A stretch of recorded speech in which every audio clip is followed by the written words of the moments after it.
Hello students, welcome back to my channel. We are so glad to see you here.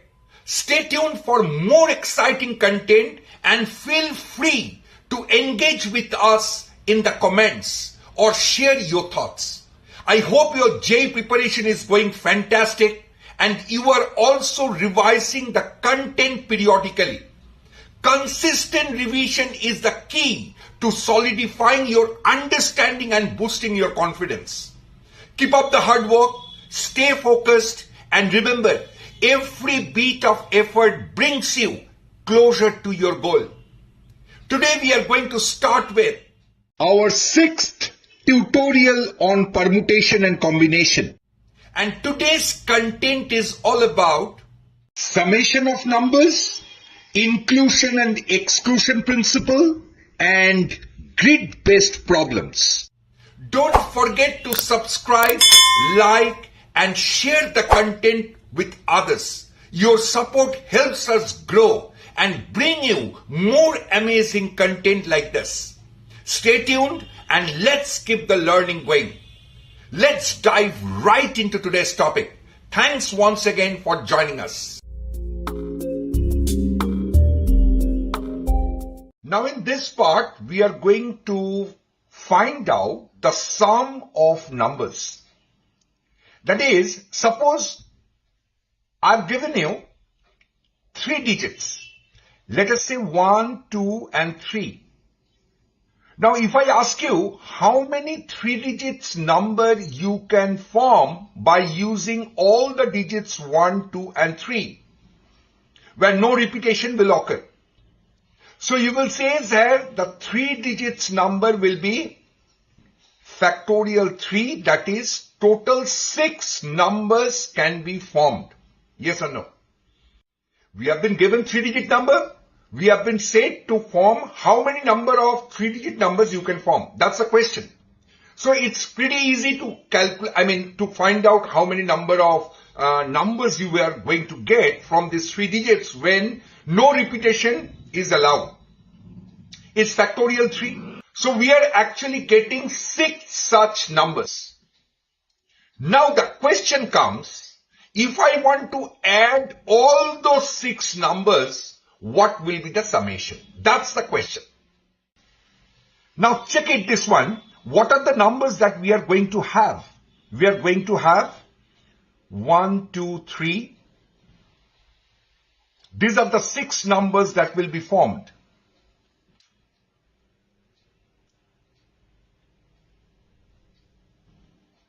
Now I want to add all these numbers. Maybe in this question you can add it. But if the numbers are very large, it is practically not possible for us to calculate in this way, simply by adding those numbers. It's not possible.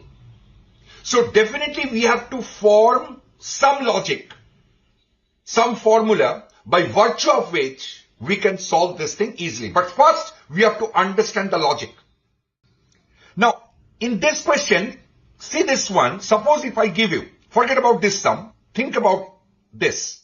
Suppose I have given you 81 and 18. And if I ask you to add this, there is one way of adding is the manual one. You simply add and you get the answer as 99. But no, if I want to do it in this way, check it out. What is the contribution? What is the contribution of 1 in this sum? What is the contribution of 1 in this sum? See, your 1 is in the unit place. So what is this one? Your 1 is in the unit place. So what is the contribution in this case? It is nothing but 1 into 1. But what is the contribution of 1 when 1 is in the 10th place? Its contribution is 1 into 10. That is the total contribution of 1 in these 2 numbers while you are adding. It is 1 and 10. Is it clear? So contribution of 1 is 11. Now, what is the contribution of 8 when 8 is in the unit place? It is 8 into 1. And what is the contribution of 8 when 8 is in the 10th place? It is 8 into 10. So that is 8 and 80, which gives us 88. Now if I add this two, you see, we are going to get 99. Is it clear? So this is another method of finding out the sum of any numbers. This exact method I am going to use in my previous example. See this one? In this question, I have to add all this. So in the sum, whatever sum is going to come, I want to find out what is the contribution of 1. What is the contribution of 1? Now, see this one. When 1 is in the unit place,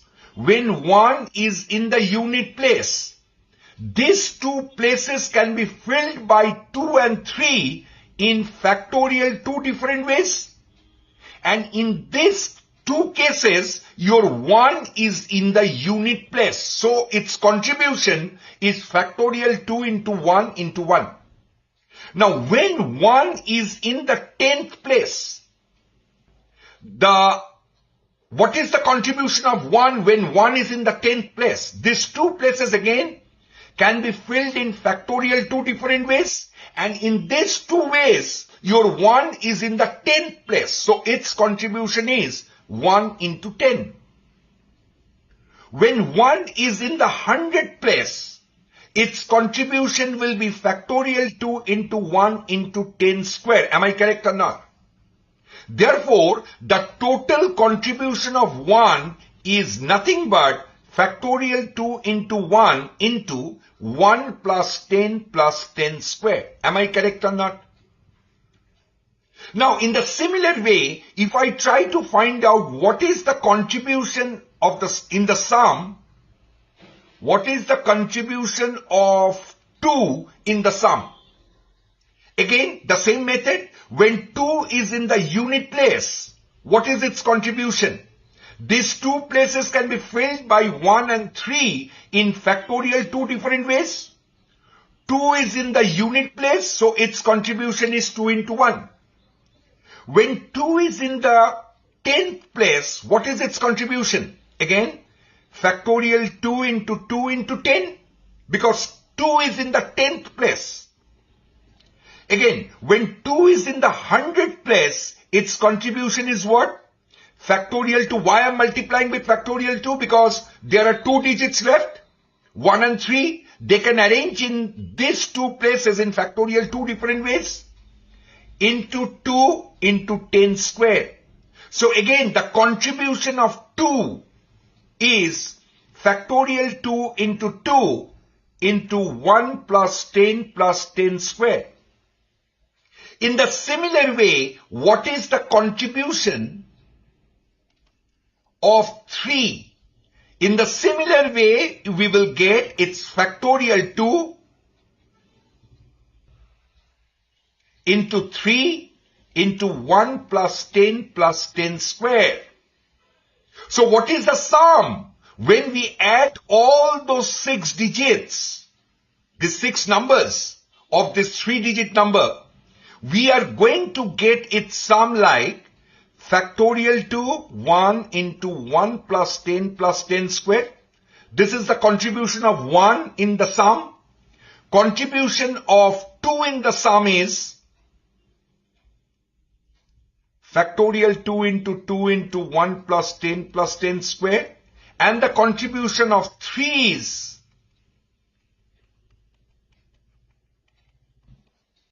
is it clear?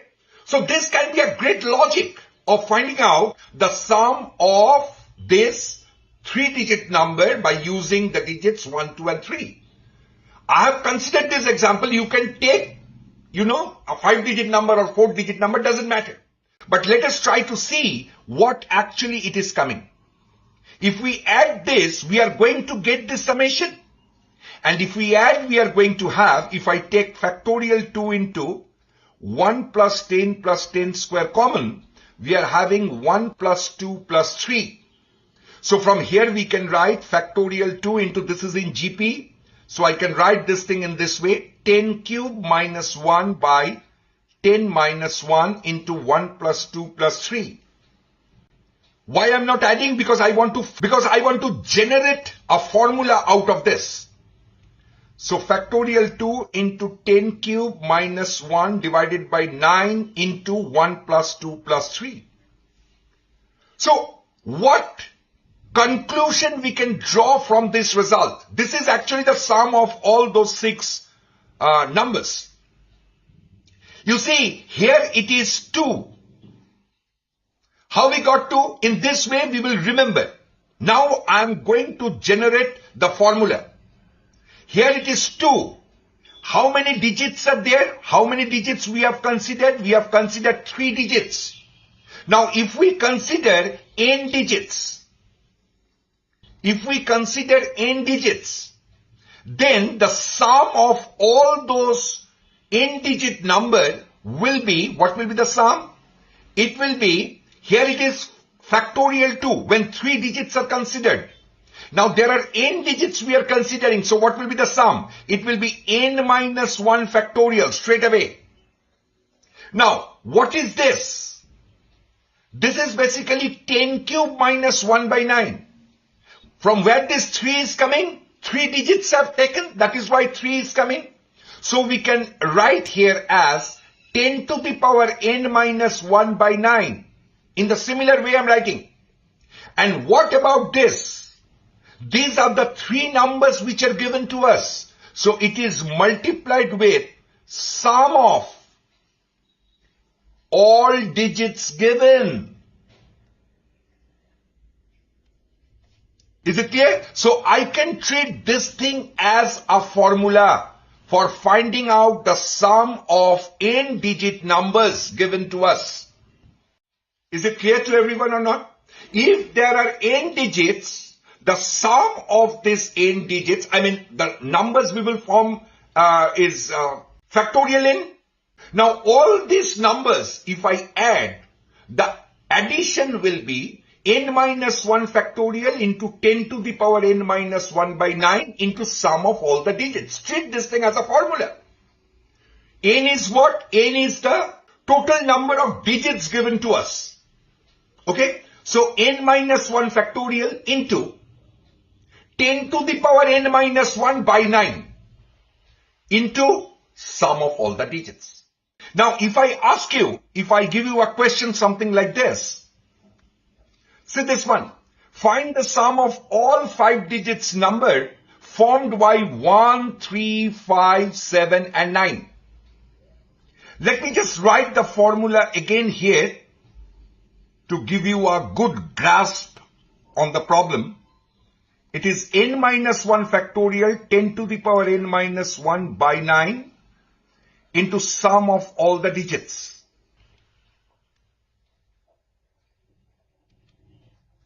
So in this case, what will be the sum? How many number of digits are there? 5 digits are there. So it will be factorial 4 into 10 to the power 5 minus 1 by 9. Why 5? Because there are 5 digits and sum of all the digits. That's it. That's your answer. Is it clear or not? I can go for the calculation. There is no problem.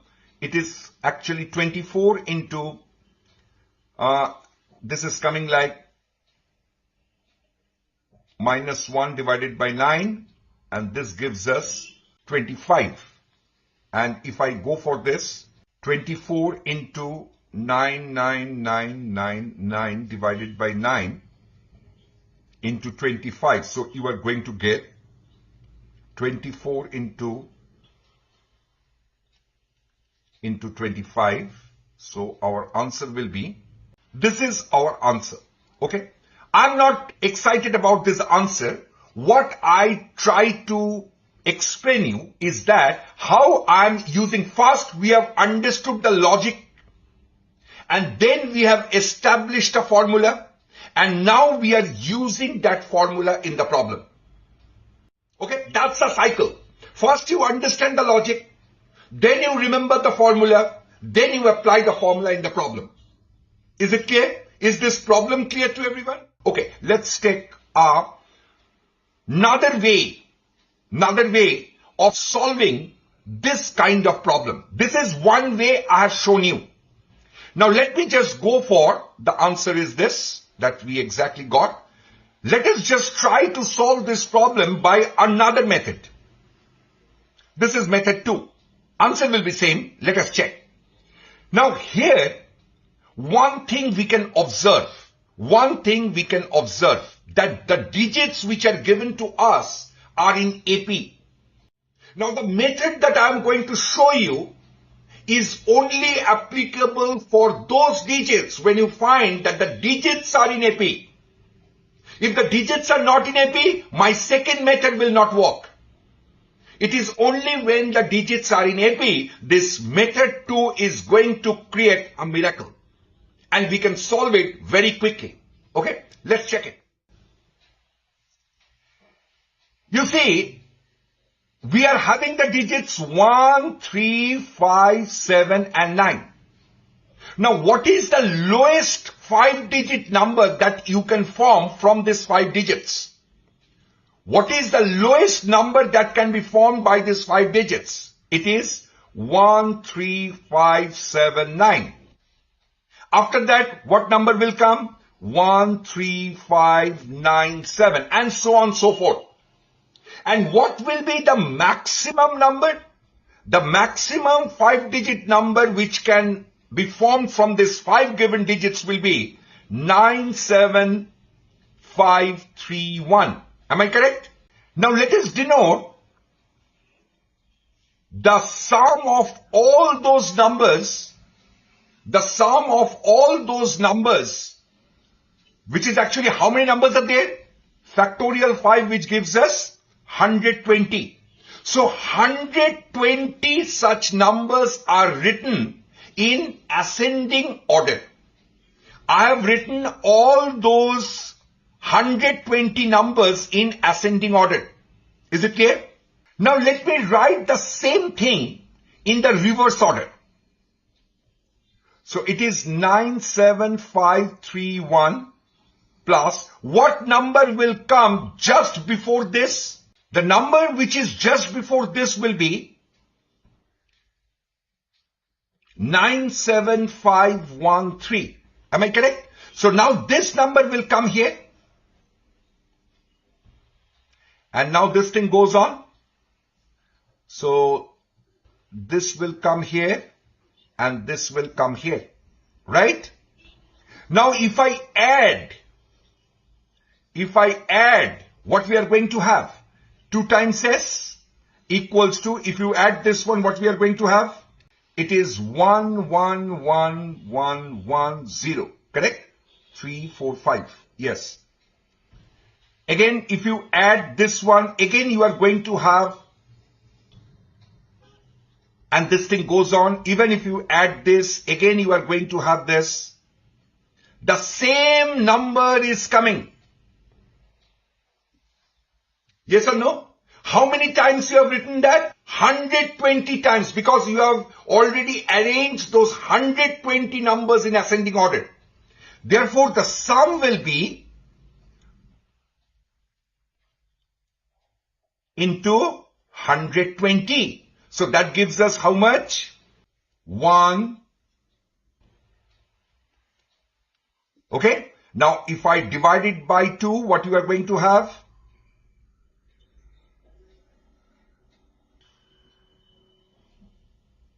Which gives us, you got the same answer. See, but this magic will happen only when if the digits are in AP. Otherwise, this method is not going to work for you, as I told you before. So, what we have learned, now let us try to establish the formula. Whenever this kind of digits are given which are in AP, all we do is, we simply find out what will be the highest number formed by these 5 digits. In this case, it was 97531. And what is the lowest number that can be formed by these 5 digits? It's 13579. You simply add these two, multiplied with the total. You see the same thing I have done. What is this? This is basically the sum of the highest number and the lowest number.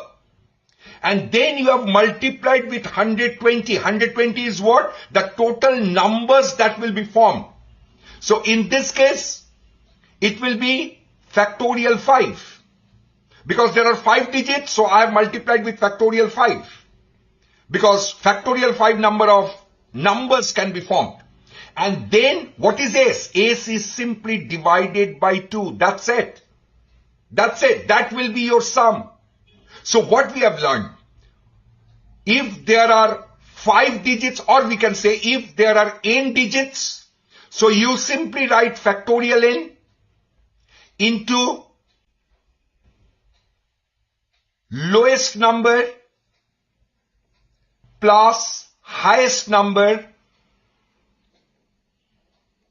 divided by 2. That's it. That's your answer. So this is the formula that we are going to remember for doing all those kind of problems when they have asked to find out the sum, provided the digits which are given to us are in AP. Otherwise, again, I'm mentioning this method is not going to work for you. Okay, let me take another problem. So this question, find the sum of all 5-digit numbers formed by 0, 1, 3, 5, 7 without repetition. So in this question, we cannot use our method 2 because the digits all are given to us are not in AP. 1, 3, 5, 7, they are in AP, but if you consider 0 as one of your digits, they are not in AP. So I cannot apply method 2. So in this case, what I will do, I have to bank on my previous basic formula, which is sum equals to n minus 1 factorial into 10 to the power n minus 1 divided by 9 into sum of all digits. Now you can easily ask me, sir, if you apply this formula, then you are considering, yes, we are going to get the sum of all the numbers that are formed. But there are certain numbers which are starting with 0. And you have already considered those numbers in our result of the summation. So what to do? Very simple thing is playing in my mind. I will first find out by using the normal method. We got the summation. And from that value, from that answer, you simply reject the sum of all those numbers which has started with 0. So naturally, we are going to get our required summation. That's it. Okay, so please see this one. For the first one, when we are considering all these 5 digits, we are getting the sum as 5 minus 1 factorial into 10 to the power 5 minus 1 over 9 into sum of all the digits. That gives us factorial 4 into minus 1 over 9. This is 16. So we are actually having factorial 4 into by 9 into 16. So it is coming like 24 into 1, 1, 1, 1 and 1 into 16. That's it. Okay. This will be the sum of all the numbers formed by these 5 digits. But just now I told you, there are certain numbers which are starting with 0. So those numbers, they also came into our this calculation. So that sum has to be subtracted. Now what I'm trying to do is, I'm fixing the first point, the first digit as 0. Now we are left with 4 digits. So let me try to find out how many such digits, number will be formed. It will be factorial 4 obviously. Now I want to find out all these factorial 4, the sum of all these 24 numbers. So what to do? In this case, we are having the digits 1, 3, 5, 7. You see, they are very much in AP. So I will simply now apply my second form. Method 2 I will apply to get its summation. I mean the sum of all the numbers. What will be the sum? It is factorial 4 divided by 2, the lowest number 1357, the highest number 7531. So we are actually having 12 into 8888. So how much you are getting? If you multiply this, let it be like that. After that we will see. So the required sum will be what? 24 into 16 minus 12 into 8 into 1111. So now what I'm doing, I'm simply taking 12 into 8 common. So we are left with 4 into 11111 minus. So it will give us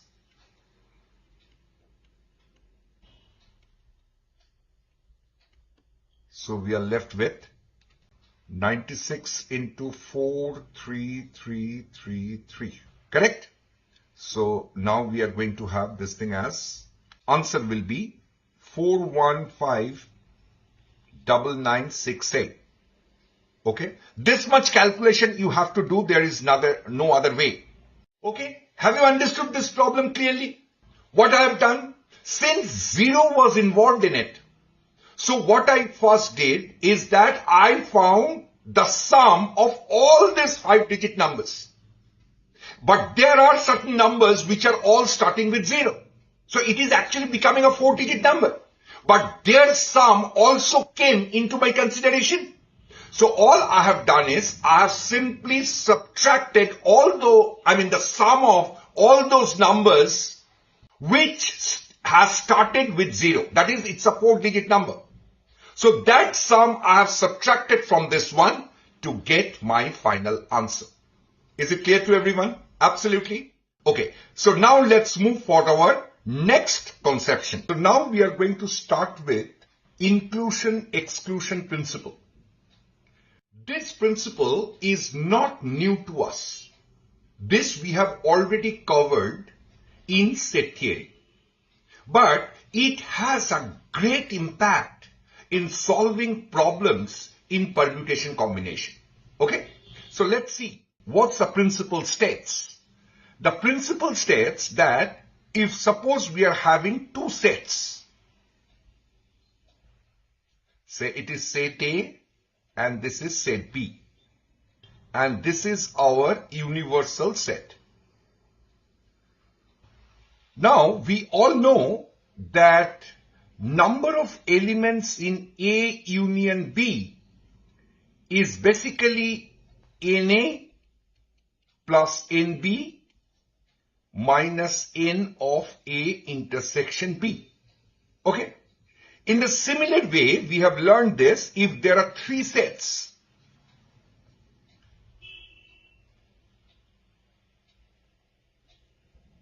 And this is our universal set.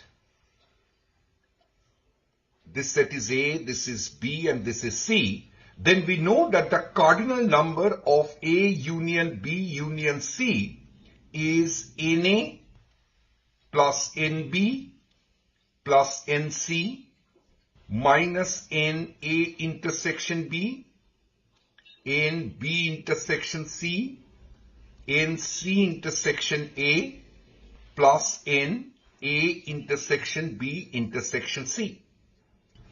This thing we have already learned in set theory. This is how we find out the cardinal number of A union B union C. Now the question is, why this is so very important in solving problems of combinatorics chapter. That we will understand when we will take problems. Now the major question is that why the name Inclusion-Exclusion Principle? Why we have given this name Inclusion and Exclusion Principle? Okay, so let us just see this. Now if you observe N of A union B, what we have done? First we have included two sets A and B one at a time. And then we have subtracted A and B two at a time. Similarly, in A union B union C, first we have included the sets one at a time. Then we have excluded the sets two at a time. Then we have included the set three at a time. That is why the name Inclusion-Exclusion Principle. Are you getting it? Now in the same way, if I give you four sets, let us say A union B union C union D. Now if I want to expand this, how I will write? According to the Inclusion-Exclusion Principle, it will be NA plus NB plus NC plus ND. So I'm not writing it this long thing. I'm simply giving a sigma sign over here. So sigma of NA actually means NA plus NB plus NC plus ND. Okay. So what we have done, we have included one set at a time. Now we are excluding two sets at a time. Is it clear? So two sets at a time, I am giving a sigma sign again. Because two sets at a time, it will be A intersection B, A intersection C, A intersection D, then again B intersection C, all the possible combinations. Okay. So we have included one set at a time. We have excluded two sets at a time. Then again, we are including three sets at a time. And again, we are excluding four sets at a time. This is actually what is your inclusion and exclusion principle. I hope this formula is very clear to all of you. So all we have done is in inclusion and exclusion principle, we will first include one set at a time. Then we will exclude two sets at a time. Then we will include three sets at a time. Then we will exclude four sets at a time. And this thing goes on. Is it clear? So this is why it is called inclusion-exclusion principle. Now the main thing is that if you want to know how many number of elements are there, how many number of terms are there in this sigma? There are four sets A, B, C and D. So sigma NA means it's NA plus NB plus NC plus ND. So how many number of terms are there? There are four terms, right? Now similarly for A intersection B, how many such pairs will come? Two sets will come in pair. It will be from this four, you are actually choosing two. So it will be basically 4C2 number of sets. So 4C2 is basically 6. So there are 6 such sets are there for the second one.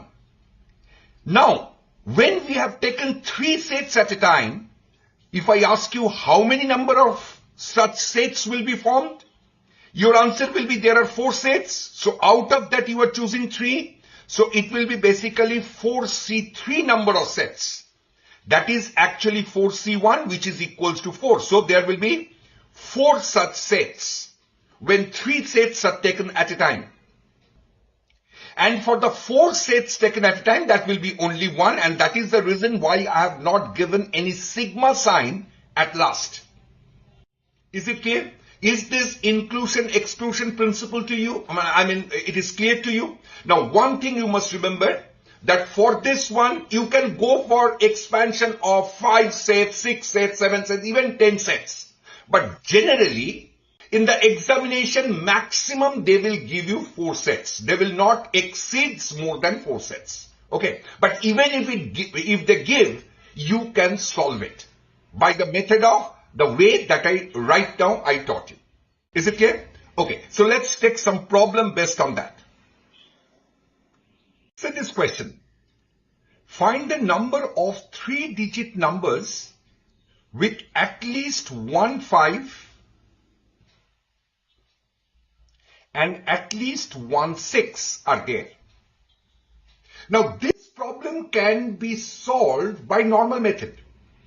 They are saying that you have to form a 3-digit number which will contain at least 1 5 and at least 1 6. So what I will say, you first take 1 5 and 1 6, then the third digit can be either a 5 or a 6. Getting my point? You can do it. But what I'm trying to do is I'm trying to use the method of inclusion-exclusion principle here. Though this sum is a very simple sum, so you can say, sir, method of inclusion and exclusion will be little lengthy.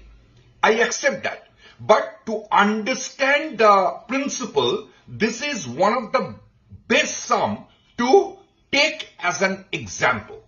Is it clear? After this, slowly but steadily, we will go for little harder sums where you will understand why inclusion-exclusion principle are needed. So let's try this sum by using inclusion-exclusion principle. Okay?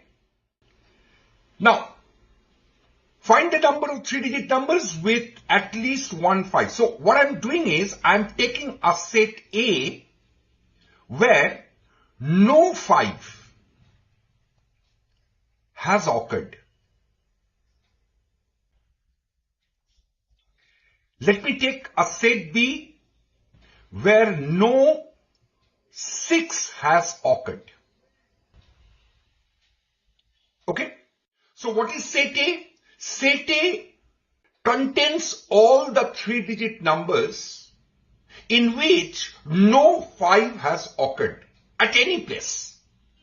And set B contains all the 3-digit numbers where no 6 has occurred at any place.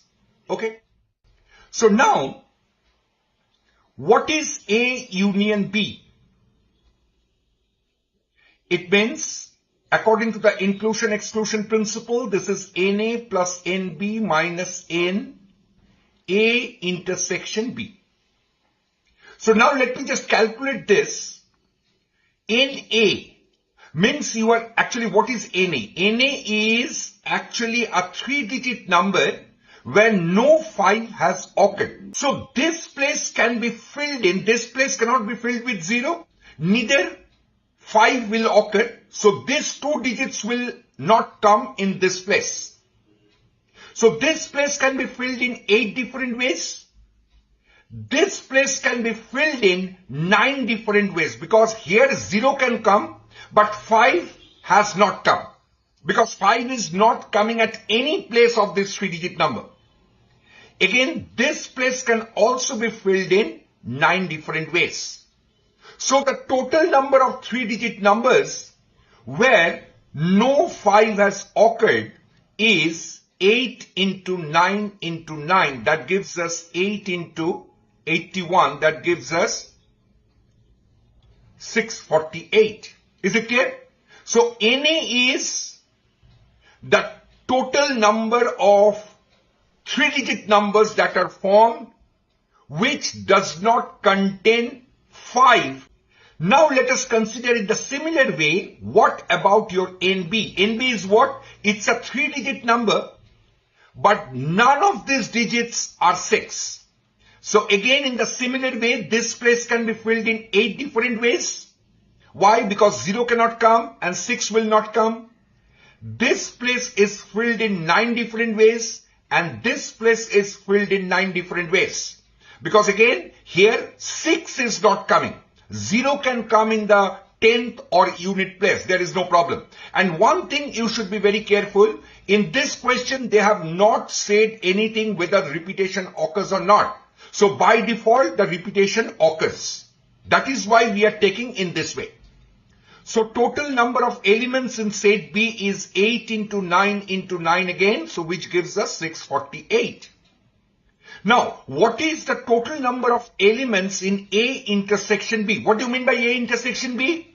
It means that it's a 3-digit number in which no digit is 5 or 6.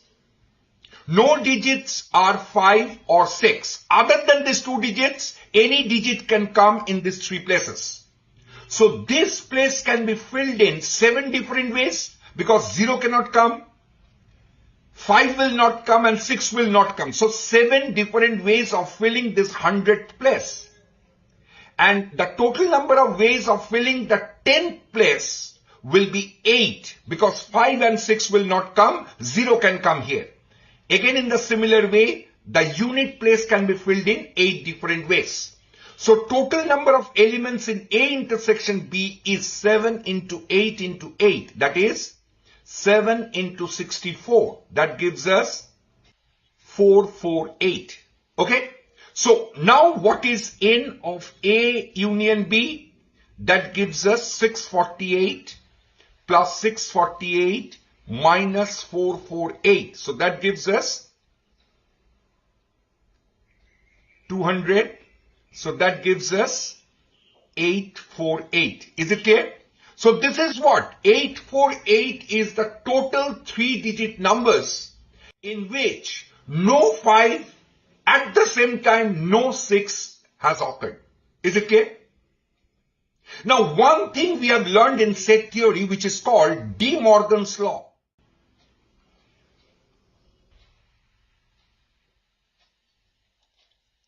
If you have not remembered this law, I will suggest all of you to go for the set theory and see there.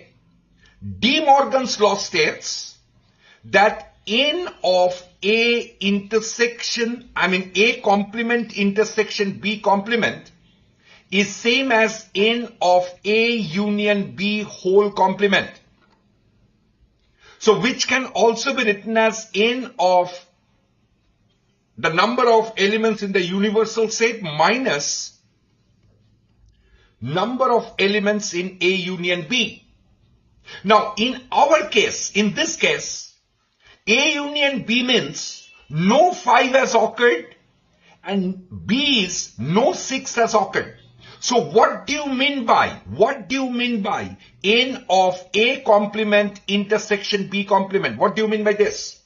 This means that at least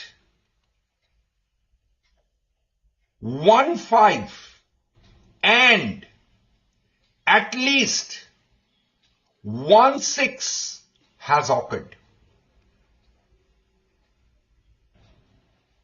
And that's exactly what we want. We want that at least 1 5 and at least 1 6 should come. So this is nothing but N of A complement intersection B complement. So simply by using the De Morgan's law, we can find out its answer. Is this much clear to everyone? Okay, now my question is, what is N of, that is, what is the cardinal number of the universal set in this case? That is, in how many different ways you can form a 3-digit number. This place can be filled in 9 different ways because 0 cannot come. This place can be filled in 10 different ways and this place can be filled in 10 different ways. So the total number of elements in universal set is 9 into 10 into 10. So that gives us 900. Therefore, N of A complement intersection B complement can be written as what? It's 900 minus A union B is 848. So simply subtract that and you are going to have the answer as 52. Is it clear to everyone? Have you understood the problem? So what we have done, as I told you before starting this sum, that this sum can be solved easily by using analytical method that we have already learned in the previous classes. But what I'm trying to do, I'm trying to implement the inclusion-exclusion principle here. So what I have done, first I have taken you see, whenever inclusion-exclusion principle you apply, try to take its negation. try to take its negation. That is, here they have said that at least 1, 5 and 1, 6 will be there. So what I have done, I have taken that A is a set where all these 3 digits are coming, but no 5 will occur. And set B I have taken, it's a set of all these 3 digit numbers where no 6 has occurred. So we simply get what is A union B. That is the total number of elements in the set. A union B means the digits will have no 5 or no 6. In any of its digits, in a 3-digit number, there will be no 5 and no 6. And now next what we have done, we have simply used De Morgan's law to find out its complement. A complement means that at least 1 5 will be there, because A is what? No 5 is there. So A complement is there. A complement is what? It is at least 1 5 occurs. Similarly, what is B? No 6 occurs. So what is B complement? At least 1 6 occurs. Is it clear? So that exactly we got by using the De Morgan's law to get the answer as 52. I hope it is clear to you. How to use inclusion-exclusion principle, it's clear to us, right? So let's take the next problem. So this question, find the number of n-digit numbers which contain the digit 2 and 7, but not the digit 0, 1, 8, 9. How many n-digit numbers can be formed which will contain 2 and 7, but it is not going to contain these 4 digits given to us, 0, 1, 8 and 9. Is it clear? So how to do that? If I want to use inclusion-exclusion principle, and in this sum, the best of the best method is to use inclusion-exclusion principle. Getting my point? You can do it normally. Again, I'm telling you, you can do it normally, but it may take a long time to solve it. So it's better to use inclusion-exclusion principle in this problem. Please check it. Find the number of n-digit numbers which contain digits 2 and 7, but not the digits 0, 1, 8, 9. So what I'm doing is, first of all, I'm simply rejecting 0, 1, 8, 9. That is, whatever number I'm going to form, it is not going to contain 0, 1, 8, 9. Now, let us consider 2 sets. A be the set that n-digit number will not, they have said, you see how I'm applying inclusion-exclusion principle. They have said that n-digit number should contain the digits 2 and 7. But what I'm taking its negation. N-digit number that will not contain 2. And B be the set where this n-digit number will not contain 7. So here what we are trying to find out is what is your A union B, which actually from the inclusion-exclusion principle, this is NA plus NB minus NA intersection B. Now, what is NA? NA means what? It's a n-digit number. It's a n-digit number where this 0, 1, 8, 9 is not coming, that's for sure. At the same time, 2 is not coming. So this place can be filled in how many different ways? 0, 1, 8, 9 is not coming, at the same time 2 is not coming. So this place can be filled in 5 different ways. Am I correct or not? Here your 7 can come, there is no problem. Because what is set A? Your 2 should not be there. Whether 7 comes or not, it is not your business to look out right now. Because I'm not considering set B, where we have assumed that 7 will not come. In this case, 2 is not coming. And 0, 1, 8, 9, they are not coming, we have already assumed it. Is it clear? So the first place can be filled in 5 different ways. Again, the second place can be filled in 5 different ways. The third place can be filled in 5 different ways because here digits can be repeated. There is no problem. And this thing goes on till your nth digit, again which can be filled in 5 different ways. So total number of such numbers so formed is 5 to the power n. Similarly, if we consider NB, that is what? It's again a n digit number. But now no 7 will come. 0, 1, 8, 9 it is not coming. At the same time 7 is not coming. 2 can come.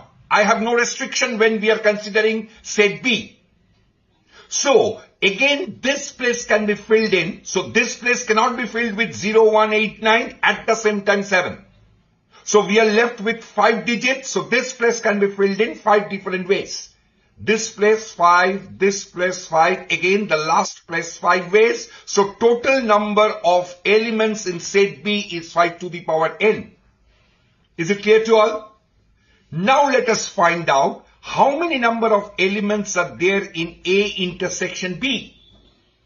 In A intersection B, what do you mean by this? A intersection B, that is that n digit number will not contain 2 and 7. 2 will not come and 7 will not come. And this 0, 1, 8, 6, they are not coming. That too we have already assumed. So this place can be filled in how many different ways? Already this 6 digits cannot come. So we are left with 4 digits. So this place can be filled in 4 different ways. This place can be filled in 4 different ways. As well as the nth digit will be filled in 4 different ways. So total number of ways will be 4 to the power n. Is it clear or not? So what is NA? NA is 5 to the power n. What is NB? It is 5 to the power n. What is NA? Total number of elements of set A. What is set A? Set A is all these n digit numbers which does not contain 2. What is set B? It is the set of all n digit numbers which does not contain 7. At the same time, in both the cases, we have considered that 0, 1, 8, 9. We have not at all taken those 4 digits into our consideration. Okay. So these 4 digits are eliminated at the first step. Right? Therefore, the total number of elements in A union B will be nothing but 5 to the power n plus 5 to the power n minus 4 to the power n. So that gives us what? 2 into 5 to the power n minus 4 to the power n. Okay. Now, what is A union B?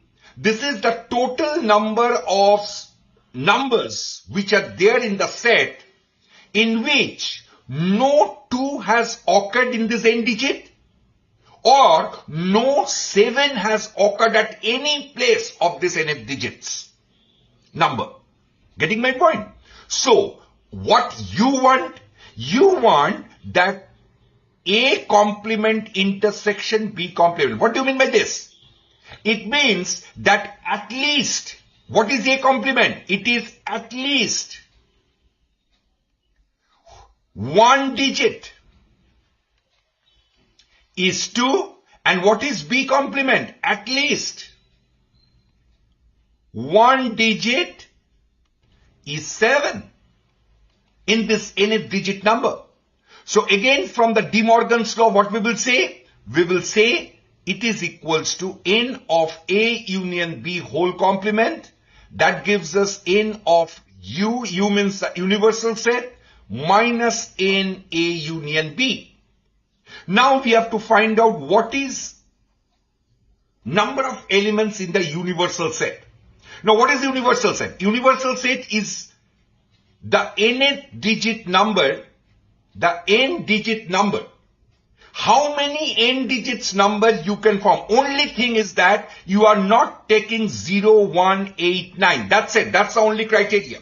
So how many number of n digits you can form? So this place can be filled in 6 different ways because 4, this 0, 1, 8, 9 I'm not taking. So this place again in 6 different ways, this place again in 6 different ways, this thing goes on. The nth place is also in 6 different ways. Therefore, your n universal, I mean the total number of elements in the universal set will be nothing but 6 to the power n. So nu is what? 6 to the power n. So what is the total number in A complement intersection B complement? Which is equals to 6 to the power n minus, am I correct? So this gives us what? 6 to the power n minus 2 into 5 to the power n plus 4 to the power n. That's it. Have you understood this? Is this problem clear to you? What is A complement intersection B complement? That is, we are trying to find out the number of elements in that set. Which set? A complement intersection B complement. What do you mean by that? That at least 1, 2 and at least 1, 7 is there. So that can be done in n of A complement intersection B complement. So we are simply finding out the cardinal number of this set. So we are taking help of De Morgan's law, which is your n of u means the universal set, minus n of A union B. Is it clear to all? So we got our answer like 6 to the power n into 2 into 5 to the power n plus 4 to the power n. And that's your answer. Is it clear to everyone? Okay, let us take another problem. See this question. In how many ways 7 cards can be drawn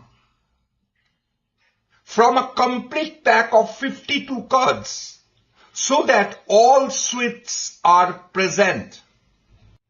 How many number of suites are there in a pack of 52 cards? There are 4 suites. What are those? One is diamond. Number 2 is hearts.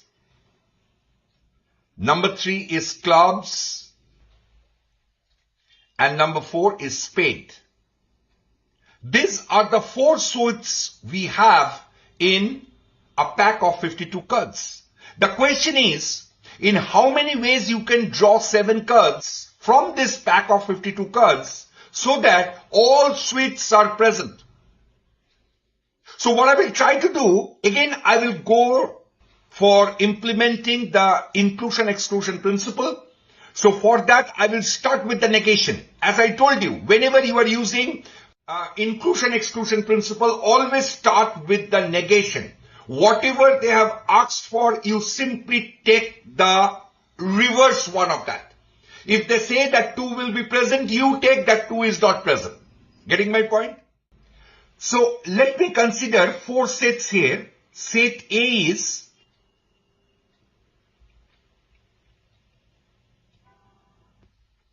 diamond is not present.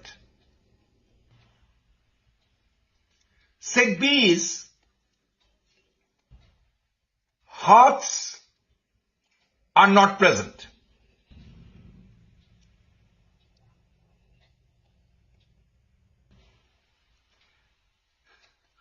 Clubs are not present.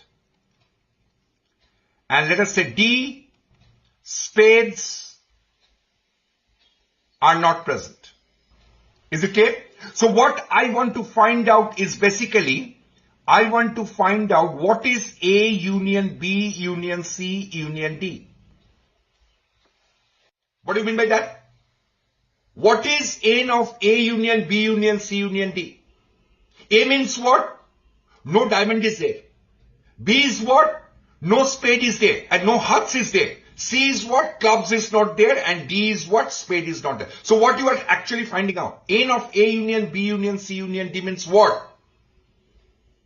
That in your selection of the 7 cards, either no diamond is present, or no hearts is present, or no clubs are present, or no spades are present. Is it clear? We are trying to find out that. So again, according to inclusion-exclusion principle, this can be written as sigma NA minus sigma N of A intersection B, included, excluded, again included, 3 at a time, excluded 4 at a time. Is it clear? Now, how many number of elements are there in this sigma? There are 4 elements. You are taking one at a time. So it will be 4C1. So it is basically 4. 4 such sets are there. Obviously, NA plus NB plus NC plus ND. So we are having 4 such sets. What about when we have taken 2 sets at a time from this 4 sets? So it will be 4C2 and 4C2. This is actually 4C1. This is 4C2. So 4C2 is same as 6. Now, this is what you have taken 3 sets at a time from these 4 sets, which can again be done in 4C1 different ways. 3 sets can be chosen from 4 given sets A, B, C, D in 4C3 different ways, and 4C3 is same as your 4C1. So there will be 4 ways.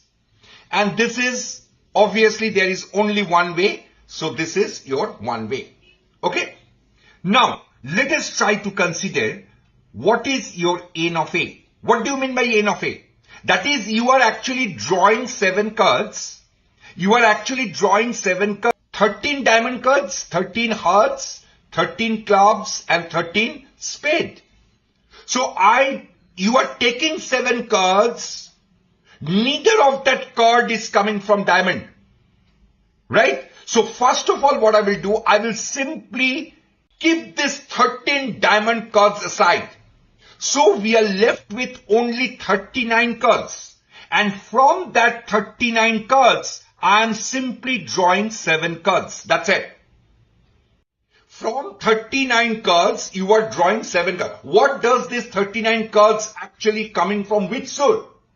It is coming from either hearts or clubs or spades, but not from diamond. Clear? Now, same thing will happen for NB. Same thing will happen for NC. And same thing will happen for ND. Am I correct or not? Because when we are considering ND, what do you mean by that? That no spade should come from in the 7 cards. So first of all, you simply keep aside these 13 spade cards. So 39 cards are available, which are either diamond, hearts or clubs. From there, you are choosing 7 cards, which is done exactly in 39C7 different ways.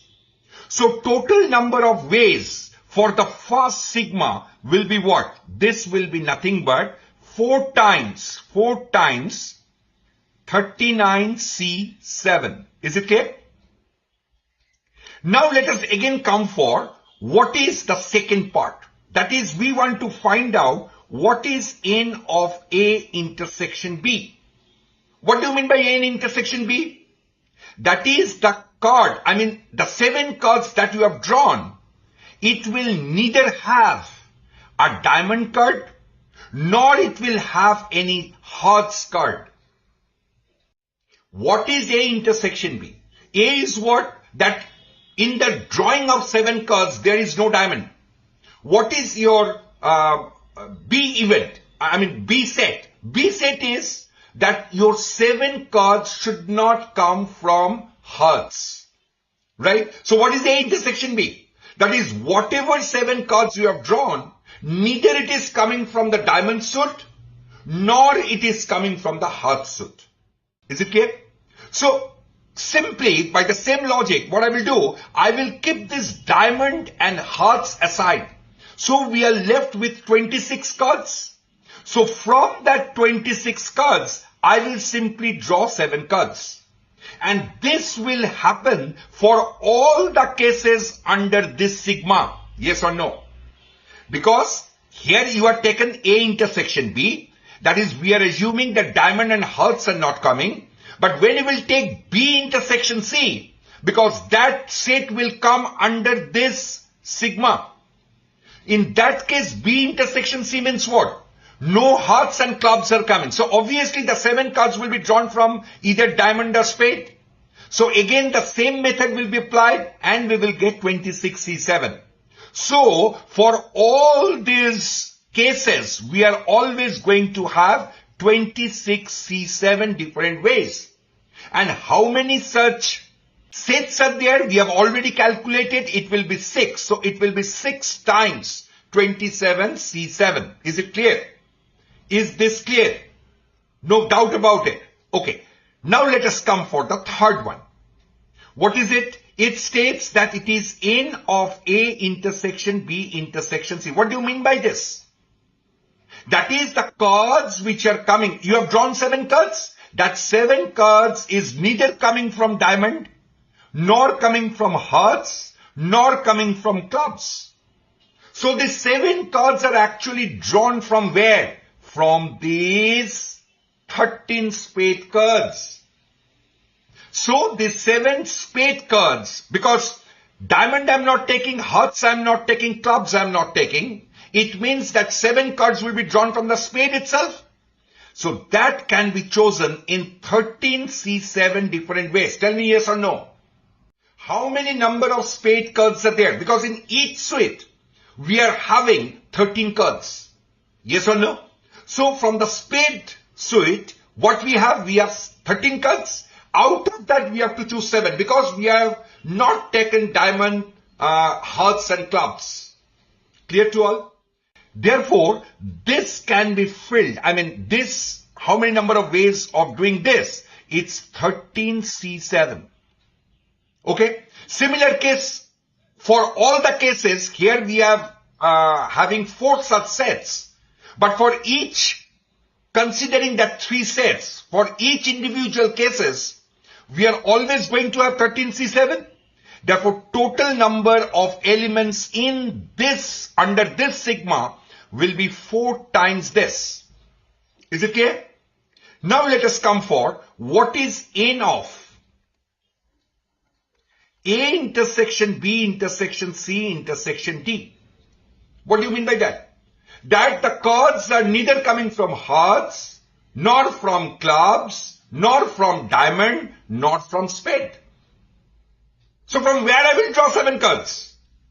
I am not left with any card, because if those 7 cards are coming neither from hearts, diamond, spade or clubs, so from where I will draw the card? Because these are the only 4 suites that we have in a deck of 52 cards.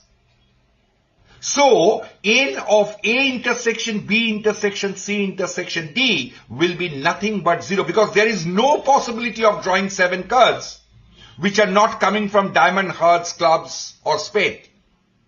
Is it clear? Therefore, what is your N of A union B union C union D? It is nothing but 4 times 39 C7. I'm not going to calculate this because this is not feasible for calculating. 39 C7, it will be a huge number. So I'm not going for calculation. It is simply to understand the logic. I have chosen this sum. 4 into 13 C7, right? Now, what do you want? This is what we got. We got that the cards, whatever 7 cards you have drawn in that selection, diamond is not present, or hearts is not present, or clubs are not present, or spades are not present. That's exactly what we have calculated here. But what you want? I want A complement intersection B complement intersection C complement intersection. Why? Why? What is A complement? It is at least 1 card. At least 1 card should be from the diamond. What is B? At least 1 card should be from hearts. What is C complement? At least 1 card should be from clubs.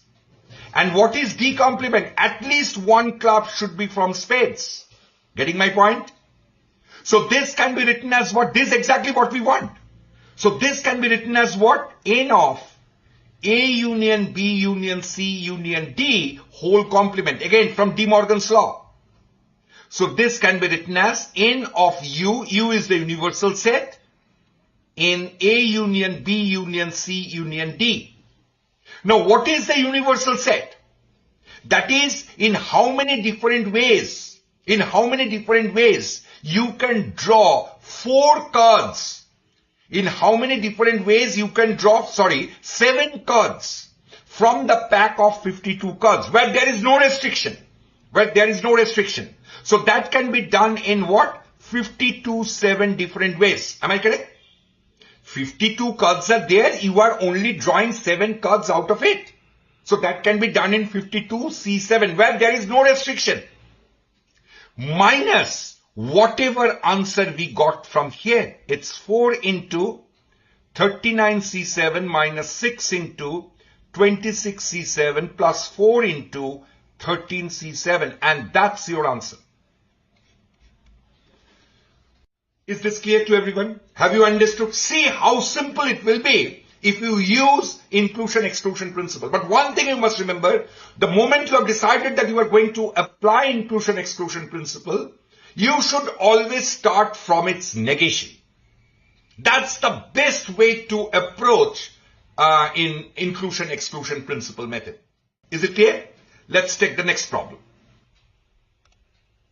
In this question, they have said, find the number of arrangements of the letters of the word mathematics such that no two like letters are together. Now, in mathematics,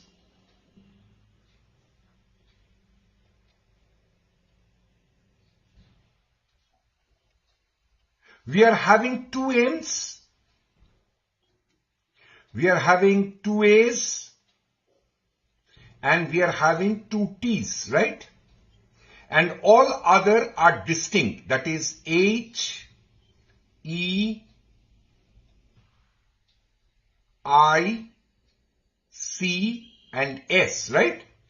Now the question is, in how many different arrangements of these letters of the word mathematics you can do when these two like letters, any two like letters are not together. So here also I'm going to apply inclusion-exclusion principle.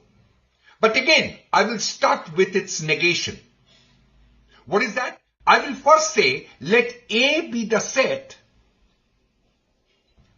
where both M's are coming together. Both M's are together. Both M's are together.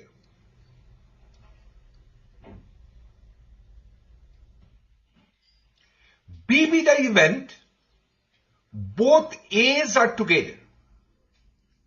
And C be the event, both T's are together. Okay? So now, we want to find out what is in A union B union C. What do you mean by this? What is this? What is A union B union C? That is the total number of elements in the set A union B union C will be the number of words where either M are together or A's are together or T's are together. Okay? So from inclusion-exclusion principle, we can write this thing as sigma NA. We have included one set at a time minus exclusion, two sets taken at a time, plus the inclusion, three sets taken at a time. Right? So now, let us try to find out what is NA. NA means both M's are together. Now, what is happening with A and T, it's not my concern to look out when we are considering set A. Because set A, what does this signifies? It signifies that how many number of words are there when both M's are together. That's it. Okay, so let me just do one thing. Both M's are together. Now we are having the alphabets A, T, T, H, E, I, C, S. So how many number of alphabets are there? 1, 2, 3, 4, 5, 6, 7, 8, 9, 10. So they can arrange among themselves in factorial 10 different ways. But since two A's are identical, so divided by factorial 2, two T's are identical, so divided by factorial 2. This is the total number of words that you can form in which two M's are together. Now similarly, what about your NB? NB means your two A's are together. So in the similar way, I'm not doing it anymore. In the similar way, we are going to have factorial 10 divided by factorial 2 into factorial 2. And same thing with the set C, where two T's are together. It will be again factorial 10 divided by factorial 2 into factorial 2. Therefore, this formula for the first sigma, we will write this is coming to 3 times factorial 10 by factorial 2 into factorial 2. Is it clear? Now let us consider what is your A intersection B. Right? What do you mean by that? Two M's are together and two A's are together. Two M's are together and two A's are together. So what are the other alphabets that are left? Two T's, H, E, I, C and S. So how many number of alphabets are there? Because we are treating this both M as my one alphabet. So 1, 2, 3, 4, 5, 6, 7, 8, 9. So that gives us factorial 9 divided by this 2t. Since there are 2 t's, so you have to divide it by factorial 2.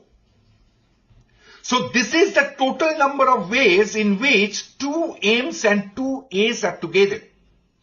So in the similar way, when we consider B intersection C and C intersection A, in all these two cases, it will be factorial 9 by factorial 2. Therefore, for this second sigma, what we are getting? We are getting 3 times factorial 9 divided by factorial 2. Okay? Now let us consider what is our N of A intersection B intersection C. What is this? This means that what is this? What does this mean? It means that both M's, both A's and both T's are together. That is, both M's are together, both A's are together, as well as both T's are together. And we are left with the other alphabets, H, E, I, C and S. So these letters, these alphabets can arrange among themselves in 1, 2, 3, 4, 5, 6, 7, 8. So it is factorial 8 only. Okay, here I am not going to divide it by factorial 2 or factorial 2. This you people can understand because these I have all covered in my previous classes. So total number of elements in A intersection B intersection C is basically factorial 8. So I must add this here because we have added this. So it will be factorial 8. Am I correct? So this what you got. N of A union B union C means what? That either two A's are together or two M's are together or two T's are together. Okay. Now total number of elements in this set is what? It is this big thing that we got. Now what do you want? I want that no two like letters are together. That is actually we want to find out what is our A complement intersection B complement intersection C complement. What does this A complement means? It means that no two M's are together. Clear? Because A indicates both M's are together. So A complement will state no two M's are together. Similarly, B complement is what? No two T's are together.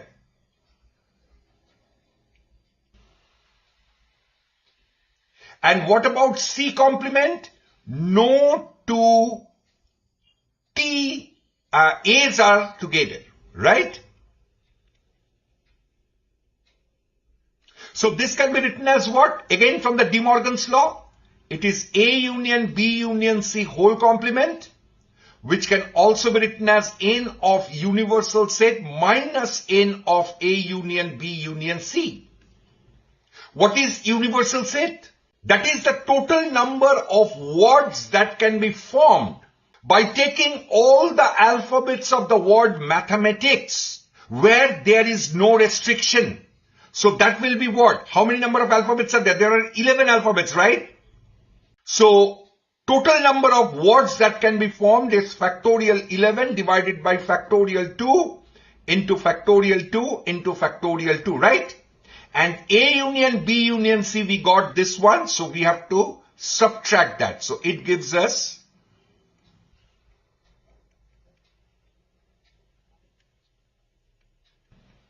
I'm not going for the calculation because showing you the calculation is not my motto. I simply want to make you understand how we are using inclusion-exclusion principle in a problem. Is this clear to everyone? Yes or no? First you tell me. You have to understand the thing. Whenever we are using inclusion-exclusion principle, it is always advisable to start with its negation thing. Find out A union B union C. Then use De Morgan's law to find its conjugate. That's it. I mean, its complement. Is it clear? So exactly the same thing I have done for the word mathematics. So your answer will be this one. This is your final answer. You can do this calculation at home and whatever answer you are going to have is the answer for this question. Right?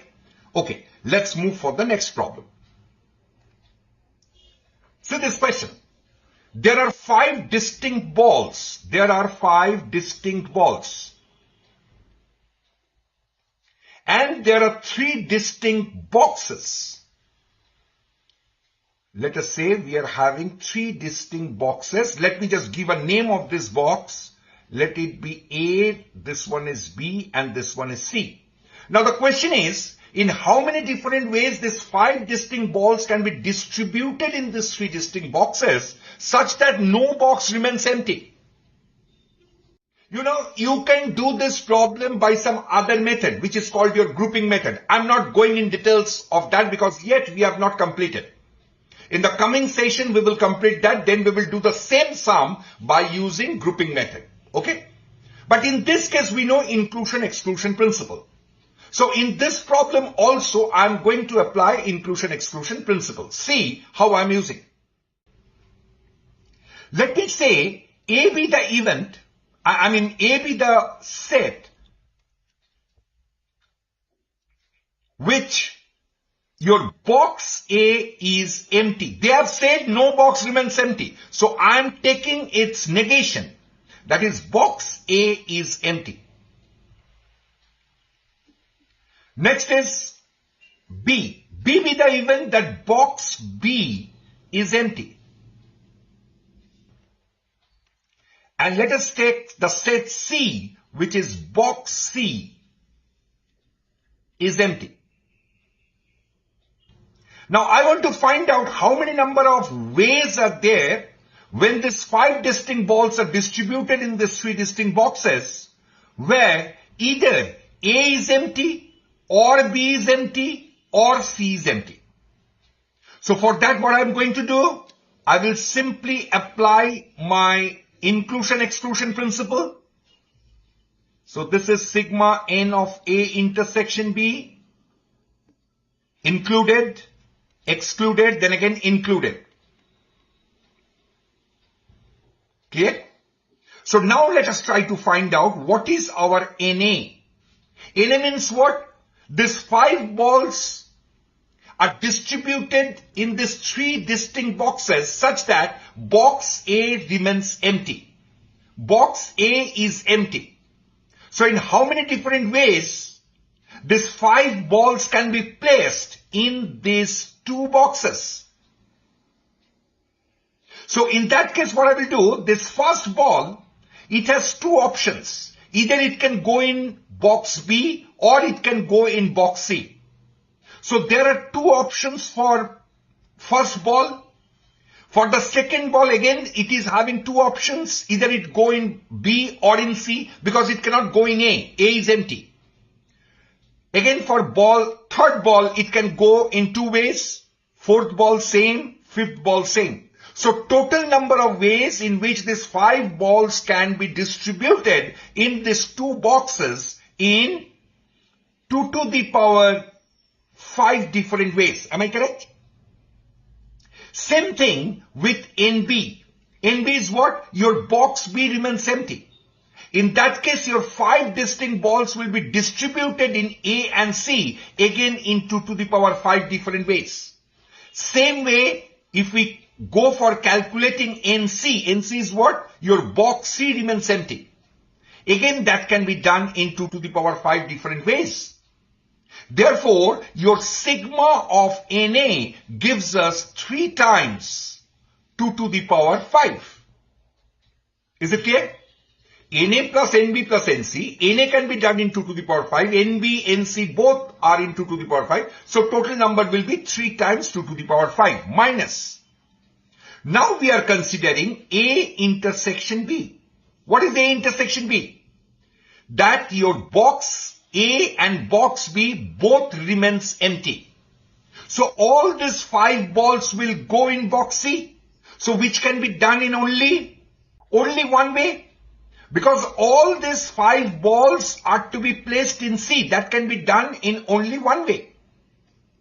Similarly, if we consider B intersection C, that is your box B and box C remains empty. So all the 5 balls will go in box A. Again, it can be done in one way. Similarly, if all the balls goes in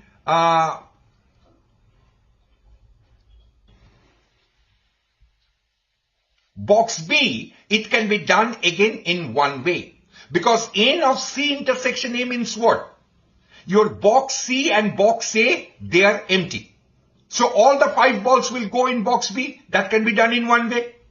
Therefore, for this sigma, it will be what? 1 plus 1 plus 1, that is 3.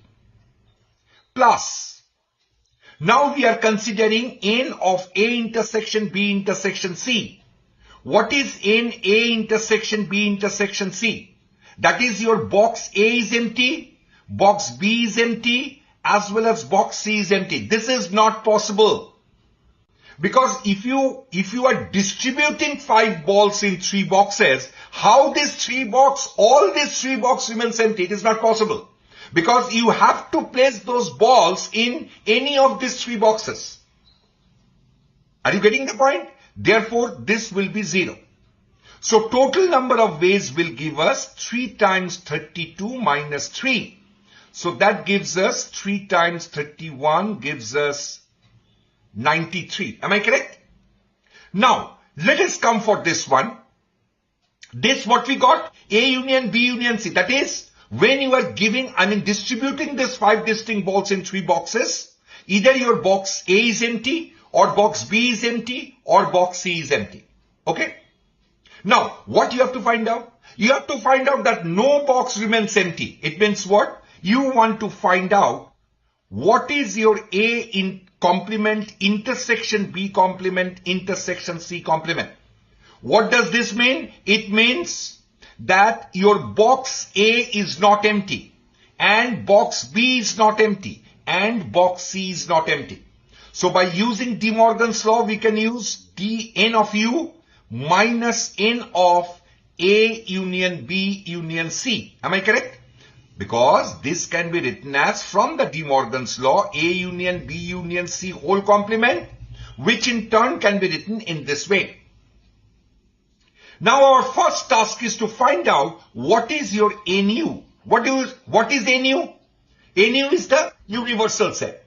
Here the question is, what is the universal set? In this case, in how many different ways, when there is no restriction, in how many different ways these 5 balls can be placed in these 3 boxes?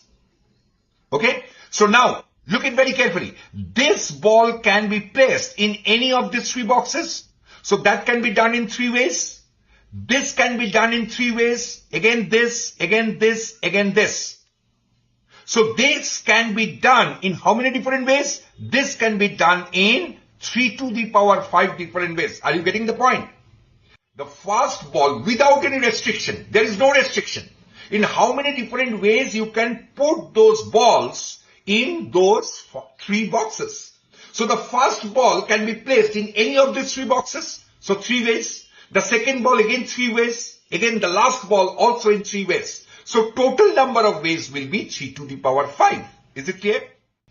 Therefore, the universal set is 3 to the power 5. So what is our answer? Our answer is 3 to the power 5 minus 93, because 93 is actually the number of elements in A union B union C. So what you are getting, 3 to the power 5 gives us 243 minus 93. So that gives us 150. Am I correct or not? Thus there are 150 different ways of distributing these 5 balls, distinct balls, in these 3 distinct boxes, such that no box remains empty. Is it clear? Absolutely. Again, I'm telling you, I will do the same sum when we will do, grouping and arrangement in groups. That we will do later on. Let's move for the next problem. This question came in JEE Main 2023. What is the question? The question is, find the number of 4-digit numbers. 4-digit numbers means all numbers should be greater than or equals to 1000. Number of 4-digit integers less than 2800. Less than 2800 means the maximum number can go till 2799. Which are either divisible by 3 or by 11. Either it is divisible by 3 or it is divisible by 11. Is it clear? Now again, I'm going to use inclusion-exclusion principle here. In this question, I'm not going to start the problem by taking its negation, because it's a straightforward question. Which are either divisible by 3 or by 11. So what I will say let A be the set that these 4-digit numbers are divisible by 3, and B be the set that all these 4-digit numbers which are less than 2800 are divisible by 11. And simply we will find out what is our A union B. That's it. Tell me yes or no.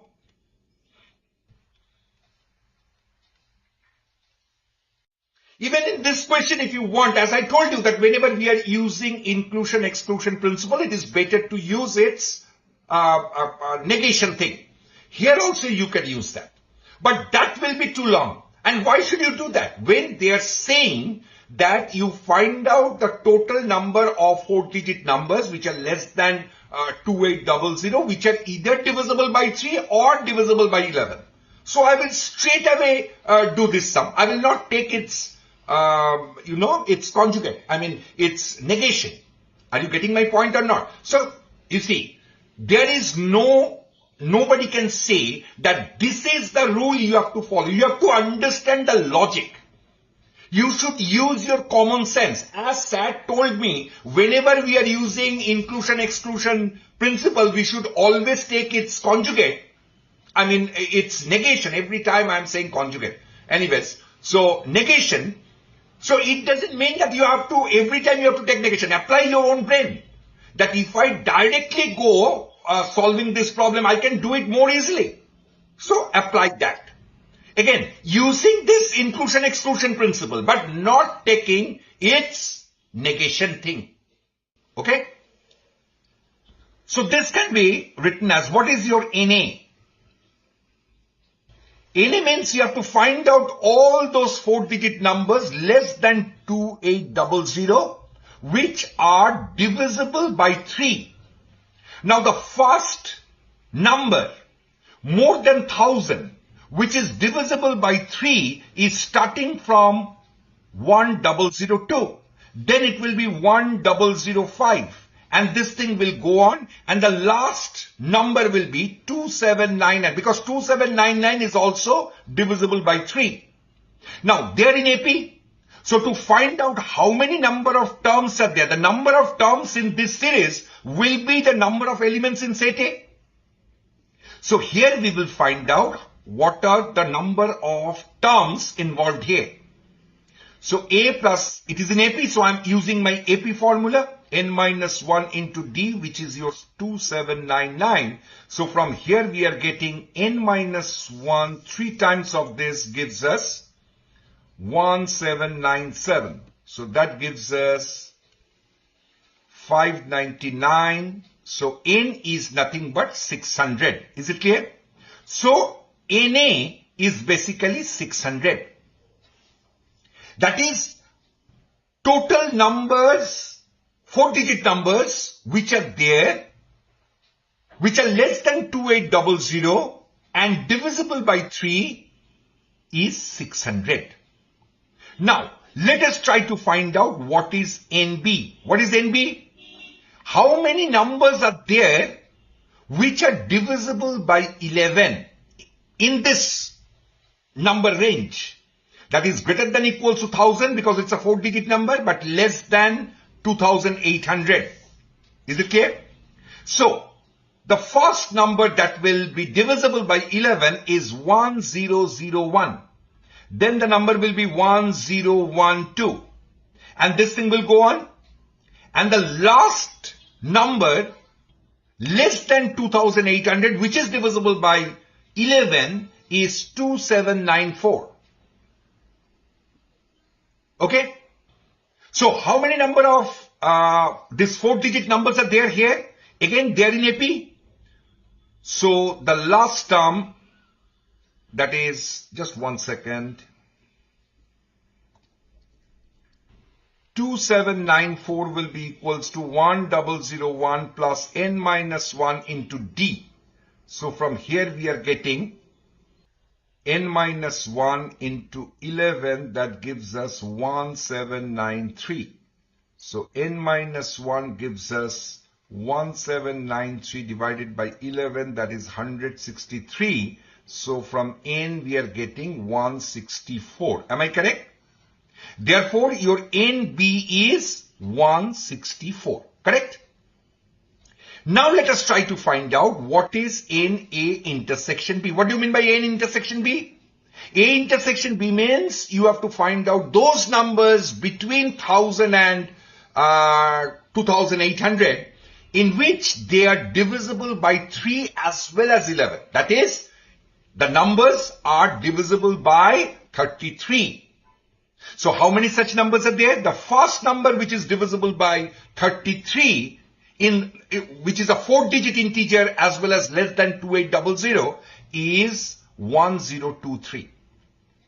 And after that, the common difference will be 33. So the next term will be 1056 and this thing goes on. And the last term which is divisible by 33 is 2772. Okay. So now we have to find out how many number of numbers are there in this set, which is actually the last term is 2772, which is your 1023 plus n minus 1 into D. D is 33 here. So 33 times n minus 1 gives us 1749. And n minus 1 is 1749 divided by 33. That gives us 53, implies n is coming to 54, right? N is coming to 54. Okay, so what is our N A union B? This is actually 600 plus 164 minus 54. So from here we are getting 600 plus 110 gives us 710. And that will be your answer. Is it clear? It's simple. It's very simple sum. We are using inclusion-exclusion principle, but the method that I told you that whenever we use inclusion-exclusion principle, we should take its negation. But here I have not taken the negation. I have directly done this sum. Okay, so simple thing, you have to find out a 4-digit number which is less than 2800, which are divisible by 3. Or it is divisible by 11. So I found how many such numbers are there which are divisible by 3. Then again, which is divisible by 11. And then which is divisible by both 3 and 11. That is 33. So after getting that in this inclusion-exclusion formula, I simply place that and I got my answer. Is it clear to everyone? Okay. Now let us start with the problems which are grid-based. And in permutation combination, whenever grid-based problems comes, the best of the best example is your chessboard problems. So let's move for the problems on chessboards. See the first question. The question is, find the number of rectangles in a chessboard. I hope you people have all seen the chessboard. There are total 64 small squares are there, 8 horizontally and 8 vertically. This all you know. Now the question is, find the number of rectangles in a chessboard. How to find it out? Now it's not possible for us to count. That's for sure. We cannot count. So we have to develop an intelligent method of finding out how many number of such rectangles are there in a chessboard. Now one very interesting thing is that every square which is in the chessboard itself is also a rectangle, because all squares are rectangles, but all rectangles are not squares. So the first question is, you have to find out the number of rectangles that can be formed in a chessboard. Is it clear? So how to do that? See this one. In a chessboard, we are actually having 9 vertical lines. Check it out. 1, 2, 3, 4, 5, 6, 7, 8 and 9 vertical straight lines. And at the same time, we are having 9 horizontal straight lines. 1, 2, 3, 4, 5, 6, 7, 8 and 9. So there are 9 horizontal lines and there are 9 vertical lines. Now from this, we have to form how many number of rectangles can be, it can be formed. Now think about it. To get a rectangle, what do you need? To draw a rectangle, what do you need? You need 2 horizontal lines and 2 vertical lines. The moment you get 2 horizontal lines and 2 vertical lines, you are definitely going to get a rectangle in the chessboard. So there are 9 vertical lines. From these 9 vertical lines, in how many different ways you can choose 2 vertical lines? That can be done in 9C 2 different ways. Any 2 vertical lines you have chosen. Which one I don't know, but any 2 vertical lines you have chosen. From these 9 vertical lines. Let us say, for an example, we have chosen this line and this line. Okay? This line and this line we have chosen. Now let me choose 2 horizontal lines. 2 horizontal lines. There are 9 horizontal lines. So 2 horizontal lines can be chosen in how many different ways? Again in 9C 2 different ways. Now let us say the 2 horizontal lines that we have chosen be this one and this one. Now think it very carefully. If you produce these lines, if you see these 2 horizontal lines, what are the 2 horizontal lines? This one and this one. And what are the 2 vertical lines? One is this one and another is this one. Am I correct or not? Now look it carefully, that the points where these 2 horizontal lines and 2 vertical lines are intersecting, you are getting a rectangle. That rectangle may be a square, doesn't matter, because as I told you in the beginning that every square is a rectangle. But wherever these two vertical lines and two horizontal lines are intersecting, at that place, you are definitely going to get one rectangle. Tell me yes or no. Therefore, the total number of rectangles so formed will be 9C2 into 9C2. That is 9 into 8 by 2 into 1 into 9 into 8 divided by 2 into 1. So you are actually getting 36 into 36. So that gives us how much? It is 1296. So how many number of rectangles so formed in a chessboard? It will be 1296. Is it clear to all of you? So what we have done, let me just summarize it. We are actually taking two horizontal lines and we are taking two vertical lines. There are 9 vertical lines. So two vertical lines can be chosen in 9C2 different ways. Two horizontal lines can be chosen in 9C2 different ways. So wherever these two horizontal lines and two vertical lines are intersecting, at that point you are always going to get a rectangle.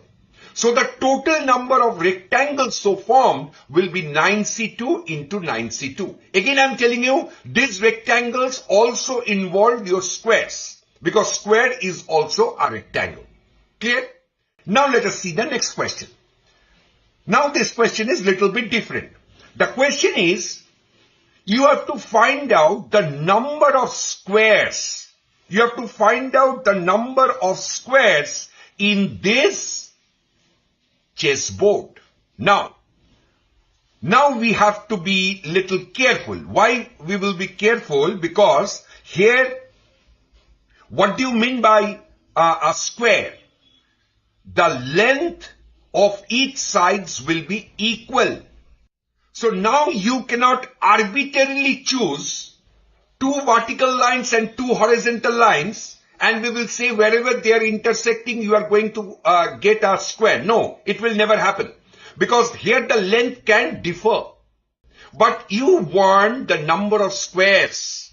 It means the length between two vertical lines and the length between two horizontal lines, they must be same. If they are same, then wherever they are intersecting, guaranteed you are going to get a square. Are you with me? Have you got what I told you right now? If I have choose two horizontal lines. Now in two horizontal lines, the gap should be same as the gap when we choose two vertical lines. Because wherever they will intersect, they will form a rectangle of all equal length and breadth. They will be same. So it will eventually form a square.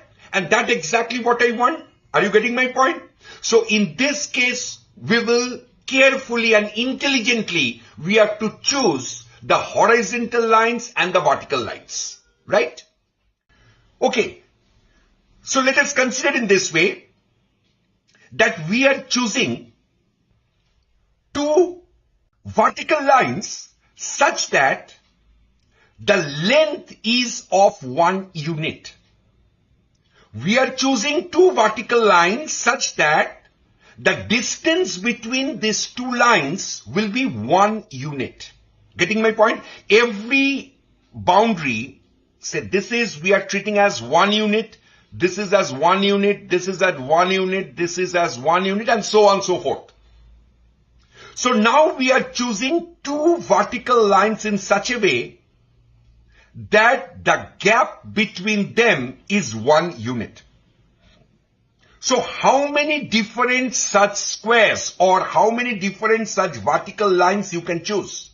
Either I can choose this line and this line, or I can choose this line, or this line, and this thing goes on. So we are having 8 such options. We are having 8 options in which we can choose two vertical lines of unit length between them. Is it clear? In the similar way, in case of horizontal lines also, you have to choose two lines in such a way that the distance between these two lines will be 1 unit. Okay? In the same way, we can choose here two lines in 8 ways. Therefore, there will be 8 into 8 such squares whose length of side is 1 unit each. Is it clear? We have chosen two vertical lines in such a way that the gap between them is 1 unit. And we have chosen two horizontal lines in such a way that the gap between them is 1 unit. So now, wherever they are intersecting, you are getting a square of 1 unit length. Okay? Each side will be of length 1 unit. So how many such squares can be formed? It is nothing but 8 into 8. That is 8 such squares will be formed of unit length. Is it clear? Now let us take how many such squares can be formed whose length will be 2 unit.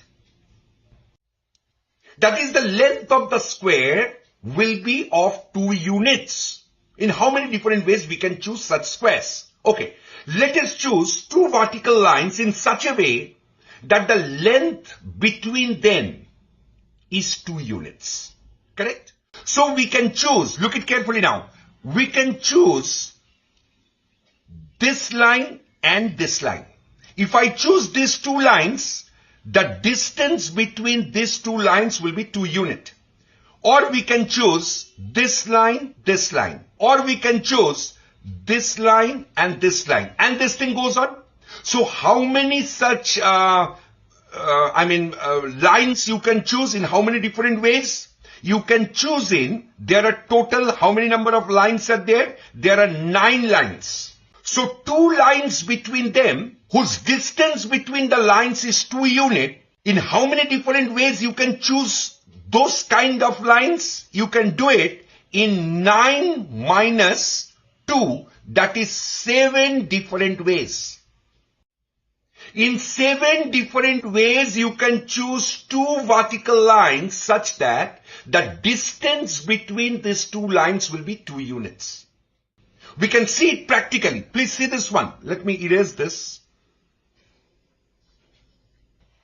Now look it carefully. See, I can choose this line or this line. See, the distance between these 2 lines is 2 units. Or I can choose this, that is 2 ways. Or I can choose this and this 3 ways. Or this one 4 ways. This one 5 ways. This one 6 ways. And this one 7 ways. So that's why I told you the total number of vertical lines you can choose such that the distance between these 2 vertical lines is 2 unit is 7 ways. Yes or no? Similarly, in the horizontal lines also, if we choose 2 lines in such a way that the distance between these 2 horizontal lines is 2 units, is again 7 different ways. So total number of squares such formed, which is of length 2 units, is 7 square. Am I correct or not?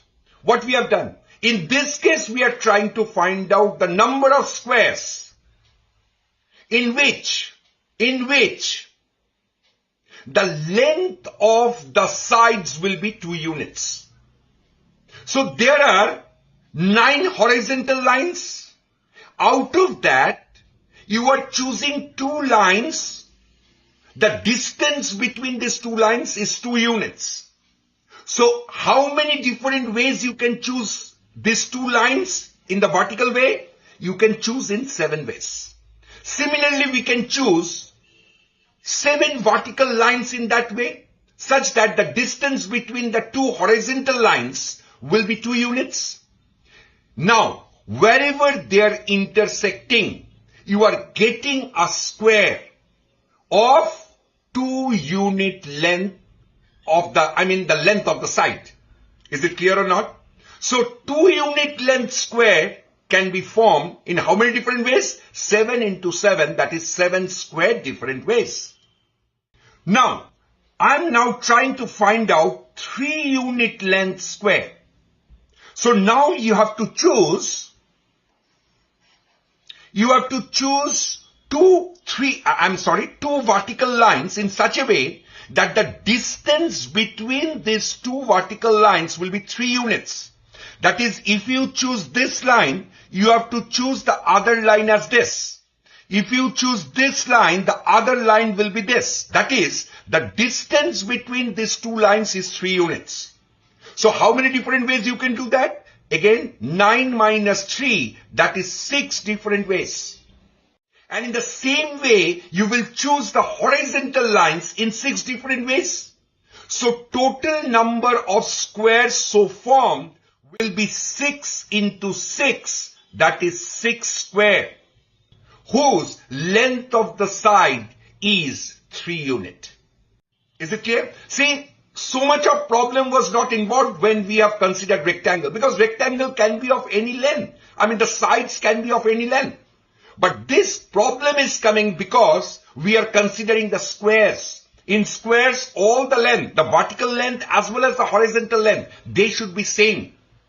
Okay, that is why we are considering such cases of 1 unit length, square of 2 unit length, square of 3 units length. Now we will go for square of 4 units length. Now I am not doing it anymore. I am simply telling you how many number of such ways are there in choosing 2 vertical lines such that the distance between these 2 vertical lines will be 4 unit is 9 minus 4, which is 5. So in the similar way, the horizontal lines will be also selected in 5 different ways. So total number of 4 unit squares that can be formed is 5 square. Similarly, for 5 unit, it will be 4 into 4. That is 4 square number of squares will be formed. 6 unit length squares that can be formed is 3 into 3. That is 3 square. 7 unit length that can be formed is 2 into 2. That is 2 square. And 8 unit length that can be formed is 1 into 1. That is 1 square. So total number of squares that can be formed of different length. I mean, the squares are of different length. Because 1 square will be 1 unit length. Some squares will be of 2 unit length. Some squares will be 5 unit length. Some squares will be 8 unit length, and so on and so forth. So therefore, the total number of such squares which are present in the chessboard is, you add all this, so you are going to have n into n plus 1 into 2n plus 1 divided by 6. So you are actually getting 8 into 9 into 17 over 6. So if we cancel this, so it is coming to like 12 into 17. That gives us 204. So 204 such squares are possible. So in a chessboard, total number of rectangles possible is 1296, and total number of squares that can be formed is 204. Is it clear? So that's your answer. So let's move for the next problem. In this question, they have asked in how many ways 2 small squares can be selected if they are not in the same row or same column. Have you understood the problem? You have to select 2 squares, naturally of 1 unit length. You are choosing 2 squares in such a way that these 2 squares should not belong to the same row or same column. Let me take one example. Here there are total, in a chessboard there are total 64 such squares of unit length. Yes. Now out of these 64 squares, You choose one square, any one square you choose. Let me choose this square. Okay, I have chosen this square. So this square can be chosen in how many different ways? It is 64C1, because out of the 64 squares of unit length, you are choosing one square out of that. So that can be done in 64C1 different ways. Okay, now the question demands that you have to choose the second square in such a way that it should not lie in this row, neither it will be in this column. That is, the second square will be chosen in such a way that that square should not be in this row, neither in this column. Okay? Pretty simple thing. What I will do, I will simply reject all those squares which belongs to that row and that column. And whatever squares will be left to us, we will simply choose one square out of that. That's it. So now, how many number of squares are there in this particular row and this particular column? 1, 2, 3, 4, 5, 6, 7, 8. And then again 1, 2, 3, 4, 5. This square we have already considered, so I'm not considering it twice. 6 and 7. So there are total 8 plus 7, that is 15 such squares are there, from which you should not select the second square. Therefore, we are actually left with 64 minus 15, that gives us 49 squares. Now, out of this 49 squares, you have to choose one. So, out of this 49 square, you can choose one square in how many different ways? It is 49C1 different ways. So, the total number of squares, two squares that can be selected, is 64C1 into 49C1. Have you understood this? But wait, there is a turn in this question. What is that? I have chosen suppose the second square in our case, let me choose this square. I have chosen this square, right? So I have chosen this one. In my first choice, I have taken this square. And in the second choice, I have taken this square. Now think about it. It may so happen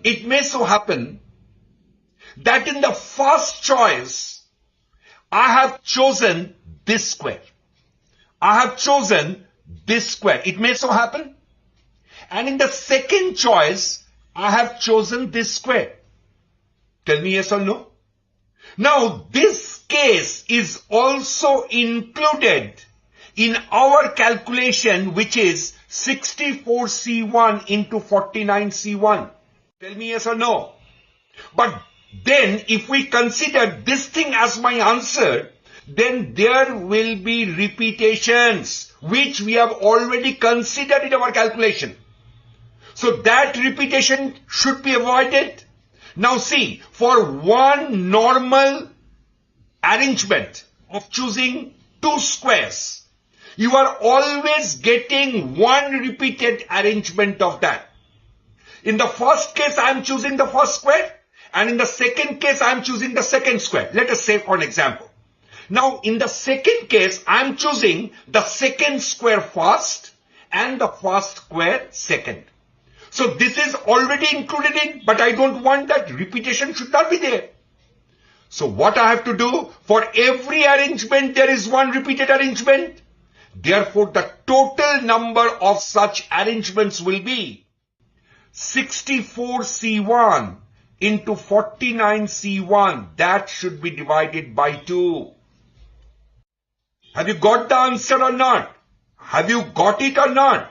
why I have divided by 2? Try to think it, try to fill it. Otherwise, this repetition will be involved in our calculation and our answer will be wrong. Try to understand the fact.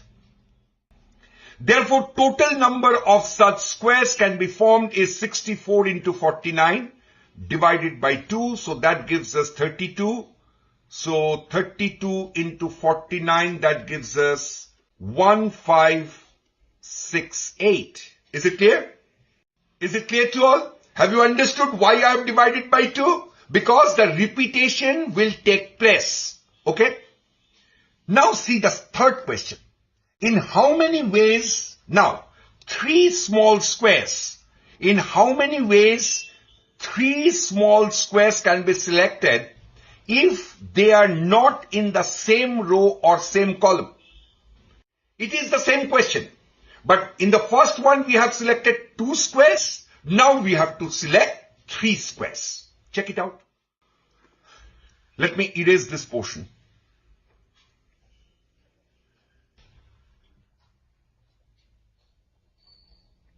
Now, in the first case, there are 64 squares that we have seen. There are 64 squares. Now, from these 64 squares, I am choosing 1 square. So that can be chosen in 64C1 different ways. Let me again choose this square. Suppose I have chosen this square. So the rest 2 squares should not be chosen from this row and this column. So all the squares in this row should not be considered. All the squares in this column should not be considered. So how many such squares will be eliminated? We have already considered that. We have already calculated that. It is 15. So now we are left with 49 such squares. Because 15 such squares we will not take into our consideration for choosing the second square, which should not belong to the same row and same column. So we are left with 49 such squares. Now out of 49, I have chosen, let us say 1 square, and which is, let us say, this one. So this square I have chosen. Let me give a name of this square. Okay. Let us say this is my square A and this is my square B. Okay. Now we have to choose the third square. And in such a way that the third square will neither belong to your row and column of square A, neither it will belong to the row or column of square B. So let me just eliminate all the squares here and all the squares in this column. So how many squares are now left? We have to eliminate the squares 1, 2. This square has already been considered, so I'm not considering it. 3, 4, 5, 6, 7, then 8. This is already I've considered. 9, 10. This is considered. 11, 12, and 13. So these 13 squares are to be eliminated from 49. So we are left with 36 such squares, out of which we have to choose 1 square. So which can be done in 36C1 different ways. Let us choose that we have chosen this square, which is neither in your squares in the rows of the first square chosen A, neither it is in the row or column of the second square chosen B. So this square is chosen as C. Therefore, the total number of ways of choosing A, B, C, maintaining the given condition that neither of these squares are from the rows and columns, will be 64C1 into 49C1 into 36C1. Is it clear? But is it your answer? No. Why? Because here repetitions has already occurred. I'm telling you, I'm showing you why it is so. In the first case, we have chosen the square A, B, and then C. This is our first choice. This is our second choice. This is our third choice.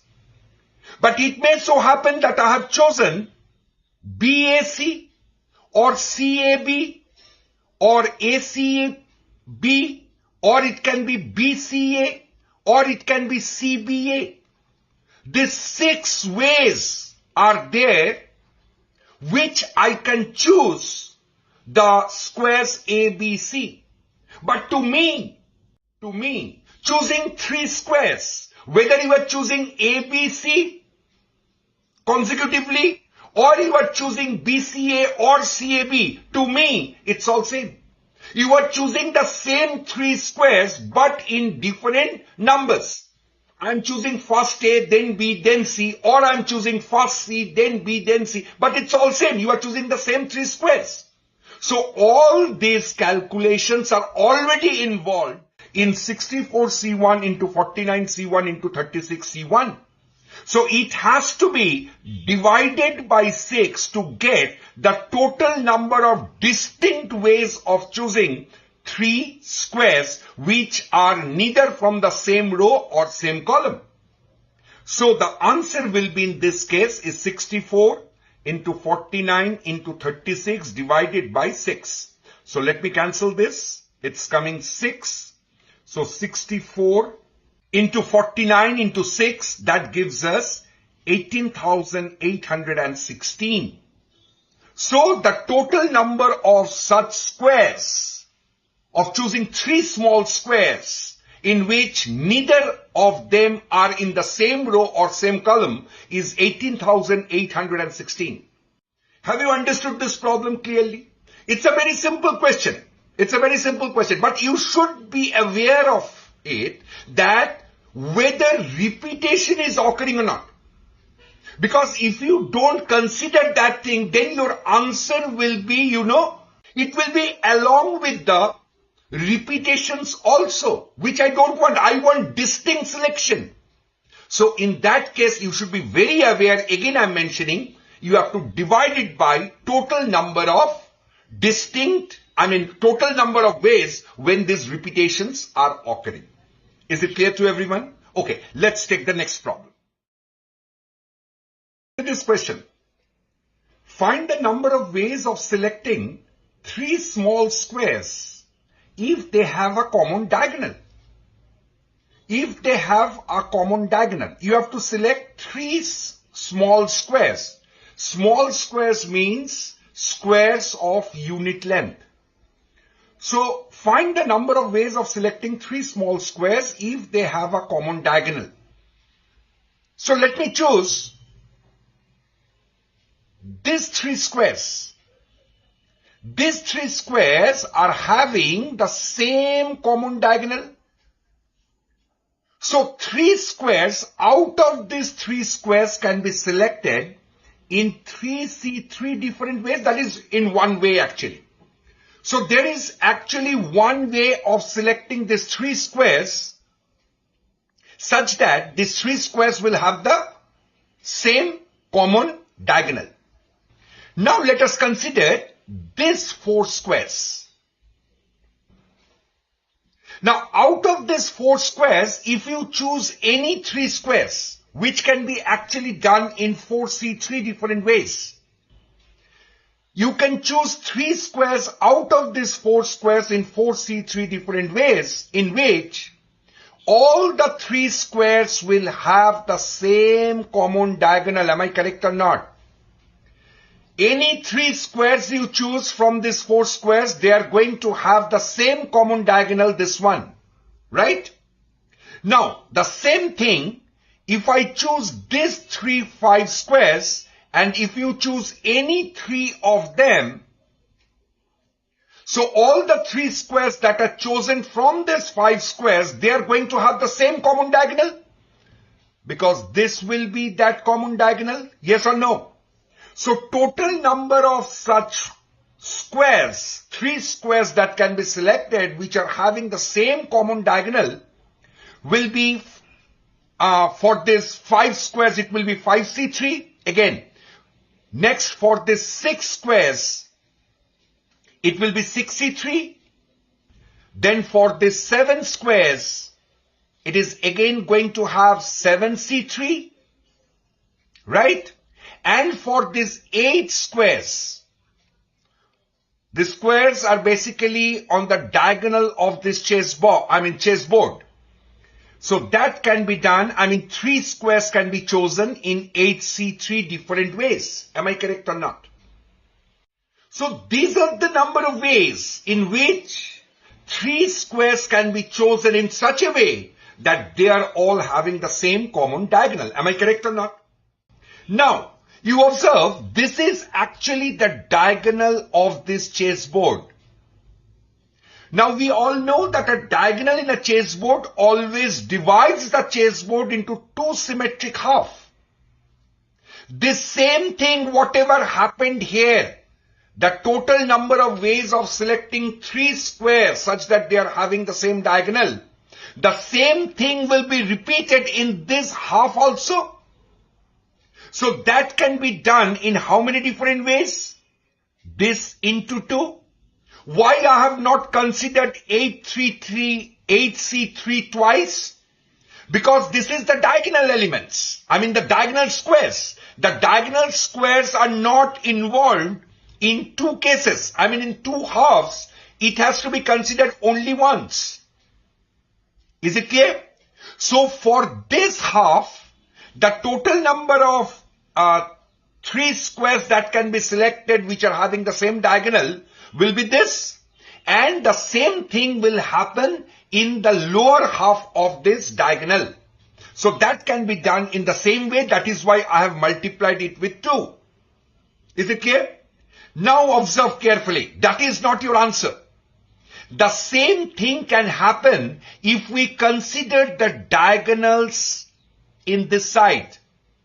This side, then again this one, then again this one, and this thing goes on.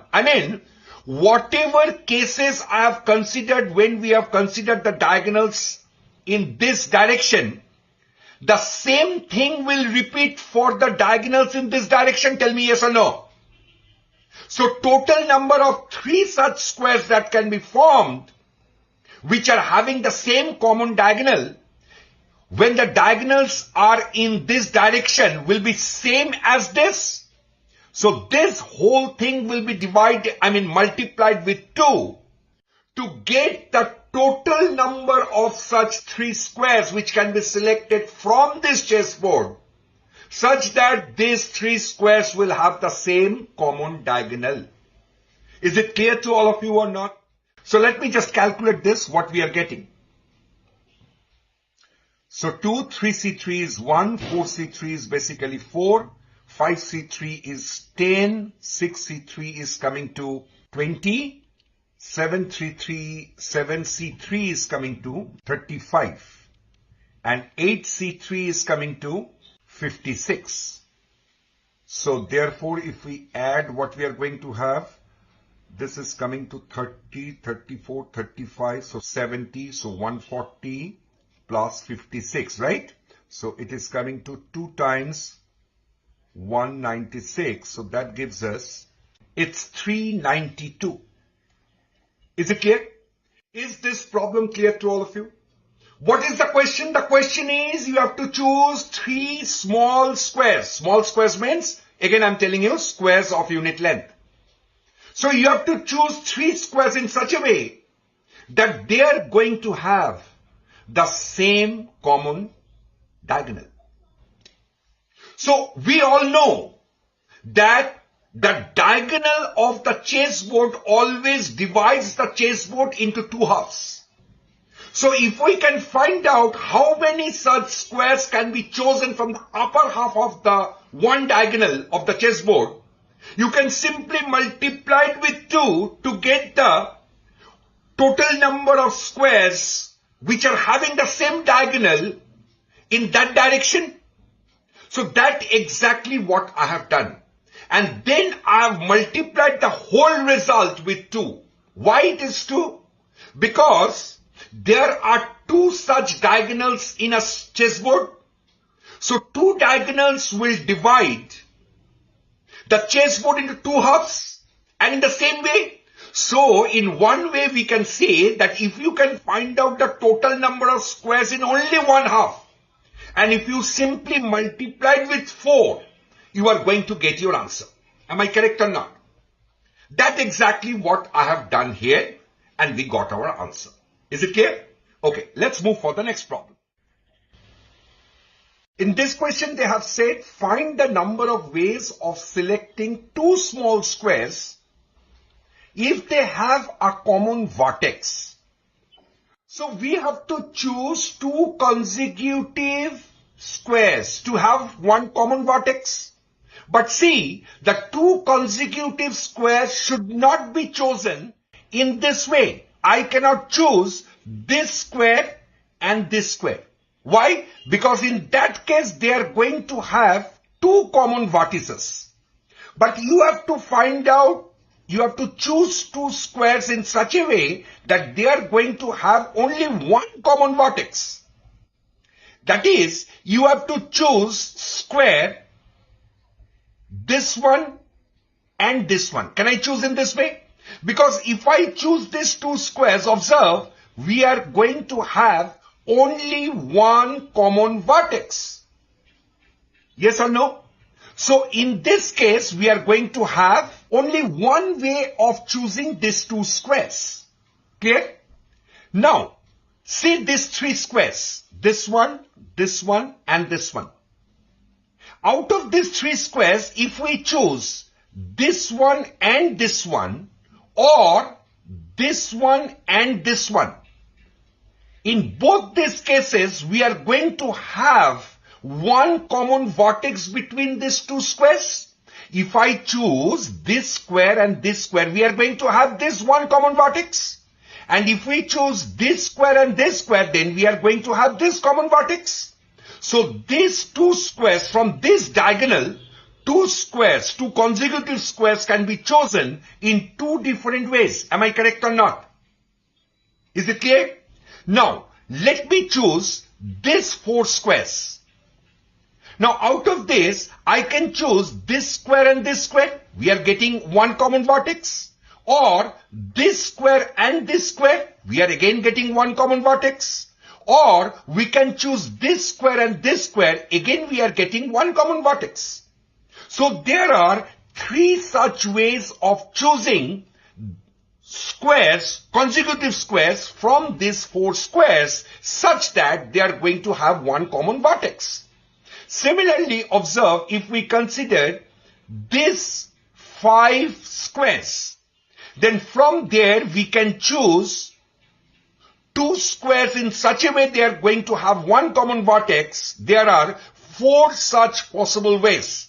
Either I can choose this square or this square, or this square and this square, or this square and this square, or this one and this one, right? So there are 4 such ways of choosing two squares in this direction from these 5 squares such that they are going to have one common vertex. So there are 4 such ways. Similarly, if we consider this 6 squares, we are going to have 5 such different ways. If we consider these 7 squares, we are having 6 such ways. And if we consider this such squares, how many squares are there? There are 8 such squares because these are the squares on the diagonal of the chessboard. So in this case, you can choose 2 squares in how many different ways? In 7 different ways. Am I correct? Is it clear? Now observe carefully. Other than this diagonal, forget about the diagonal because we all know that the diagonal always divides the chessboard into 2 equal halves. So whatever ways we got of choosing 2 squares such that they are having one common vertex in the upper half of this diagonal, of the chessboard will be same as in this part. So the total number of such squares that can be formed is this thing multiplied with 2. Tell me yes or no. Is it absolutely clear? Whatever number of ways we are getting, choosing two squares such that they are having one common vertex in the upper half of the diagonal of the chessboard will be same as the for the lower half of the diagonal. Now, this same thing will repeat if we consider this diagonal of this chessboard, because this part will be the same as this part of the chessboard, right? So the total number of such squares that can be formed with respect to this diagonal will be nothing but this one. Tell me yes or no, because this is exactly the same thing that we have done for this diagonal. So the total number of such ways of selecting two small squares, if they have a common vertex, will be what? This into 2. 2 times of this part. Is it clear? Therefore, the total number is, let me just calculate this one. So it is the sum of 6 natural numbers. So it will be 6 into 7 divided by 2 plus 7 over here. This goes off. So 2 times 42 plus 7. So it is 2 times 49. That gives us 98 such squares are there. Is it clear? So what is the total number of ways of selecting two squares such that they are having a common vertex? It is 98. Have you understood this? You see, always remember one thing. I am taking here some examples. You may get questions in the exam which will be something different from this. I am trying to cover all the ways of questions that is possible in a chessboard. Okay, but always remember that whatever is happening, whenever you are considering the diagonal, any consideration which involves a diagonal, always remember, whatever is happening in the above the diagonal of the chessboard, the same thing will happen in the below of that diagonal. Is it clear? So that's exactly what I have done in the previous sum as well as in this sum. Is it clear? And we know that there are two such diagonals in a chessboard. So we have to manipulate the answer in that way. Is it clear to all of you? Let's move for the next problem. See this question. The question is, find the number of ways of selecting two small squares if they have a common side. A common side. Is it clear? Now, in this case, if we choose the squares diagonally, if we choose this square and this square, now these squares will never give a common side. So the only way to get a common side is to choose two squares consecutively in horizontal ways. I can choose this square and this square. You see, they are going to have a same side. If I choose this square and this square, again they are going to have a common side. So how many such two consecutive squares can be chosen from this row? It can be 7 such ways. In 7 such ways you can select two consecutive squares such that they are going to have the same common side. So there are 8 such rows. So total number of squares which can be selected, I mean two squares which can be selected having a common side is 7 into 8. That is 56 ways are there to find out such two squares. Am I correct or not? This is when we have considered the squares horizontally. But it may so happen that I can choose these two squares. Look it carefully. Even if I choose these two squares, it is going to have the same, a common side. So in this case, the same thing will happen for the vertical columns also.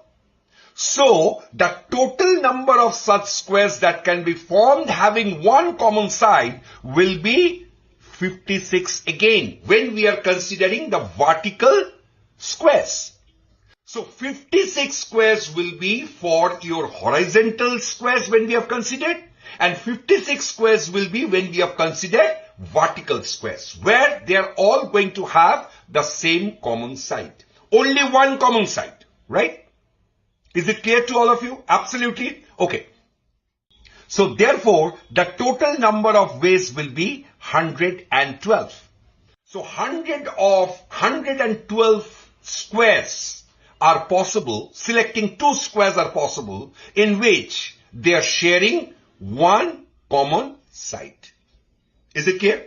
Have you understood why I have not taken the thing diagonally? Because in that case, you are not going to have any common side. We need a common side. So for that, we have considered the squares, consecutive 2 squares, horizontally first, and then we have calculated how many such rows are there. There are 8 such rows. From one row, you are getting 2 squares consecutive in 7 ways. So there are 56 such 2 squares can be selected.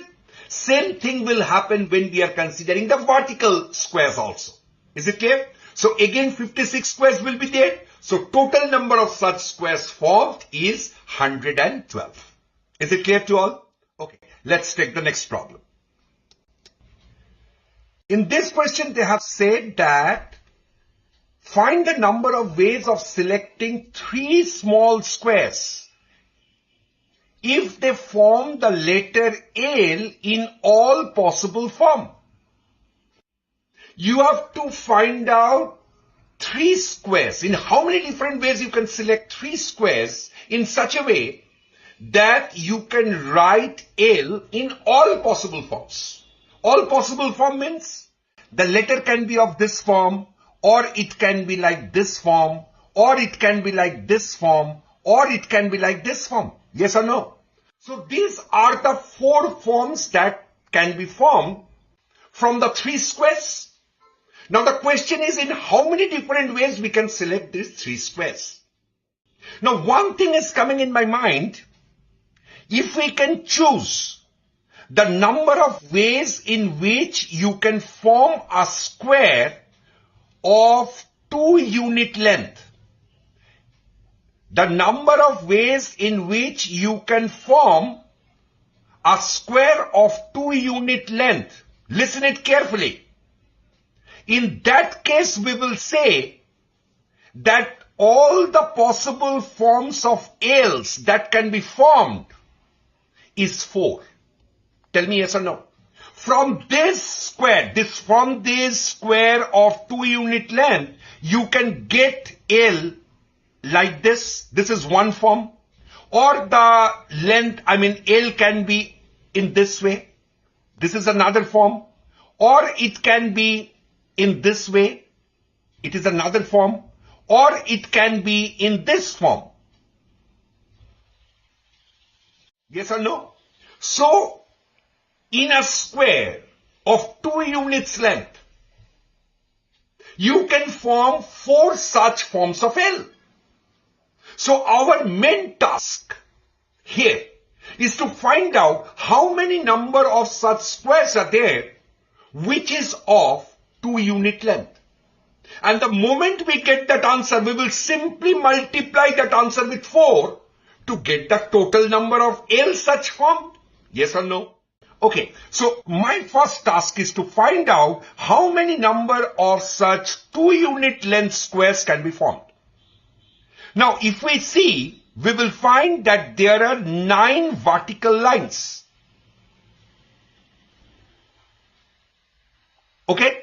So now you have to choose 2 lines from these 9 lines in such a way that the length between that 2 lines is 2 units.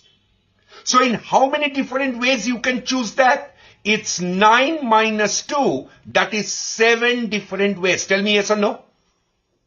You can choose this line and this line, or you can choose this one and this one, or you can choose this one and this one. In this way, if you go, you will find that there are 7 such ways. 7 such vertical lines can be chosen in such a way that the distance between these 2 lines will be 2 units. Is it clear? The same thing will happen for the horizontal lines. So the total number of horizontal lines you can choose such that the gap between these 2 horizontal lines is 2 units is again 7 ways.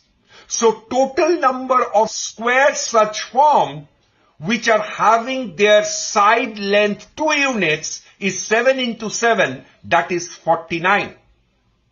Is it clear? The same sum we have already done in the very first sum of the grid problem, right? Where we found how many number of squares are there in a chessboard. So total number of 49 squares can be formed, which is of length 2 units.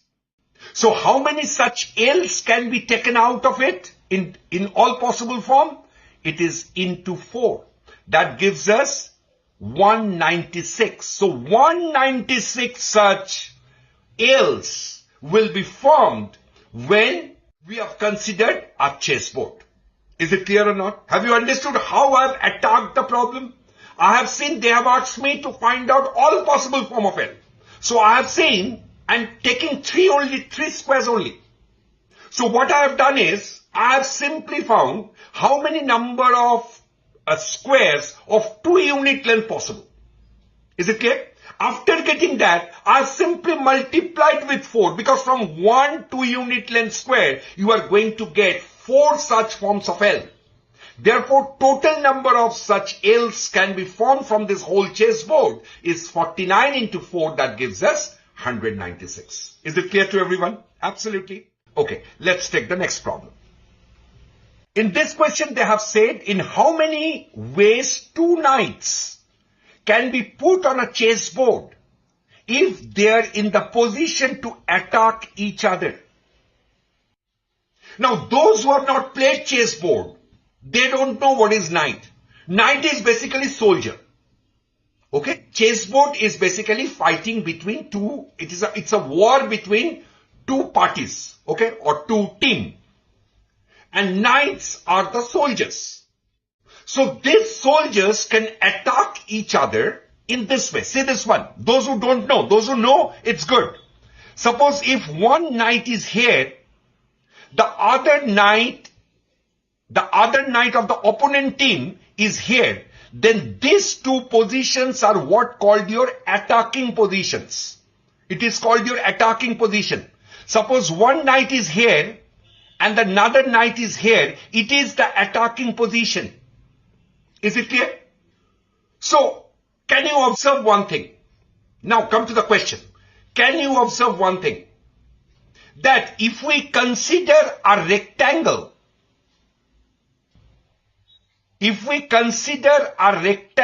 of 3 units and 2 unit length, listen it very carefully.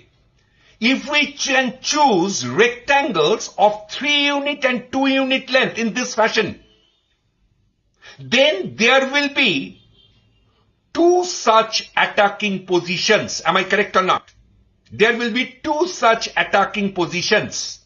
So first, let us try to find out how many such rectangles are there of 3 unit length and 2 unit length. Now again, from these 9 vertical lines, there are 9 vertical lines, right? From these 9 vertical lines, you choose 2 lines in such a way that the gap between that 2 lines is 3 unit. So in how many different ways you can choose these 2 lines between which the gap is 3 unit? It can be this one place, this is one way, or it can be the second way, or it can be the third way, or it can be the fourth way, or it can be the fifth way, or it can be the sixth way. So there are 6 different ways. Easy to calculate. You can write in this way. There are 9 lines and the gap between them should be 3. So there will be 6 such vertical lines. Pair can be selected such that the gap between them is 3 units. Is it clear? The same thing with the horizontal lines. But in this case, we have to take the gap as 2. So there are 9 such horizontal lines. You have to choose 2 lines such that the gap between these 2 lines is 2 units. So that can be done in 9 minus 2, that is 7 different ways. Am I correct? So how many such rectangles can be formed whose length will be 3 unit and breadth will be 2 unit?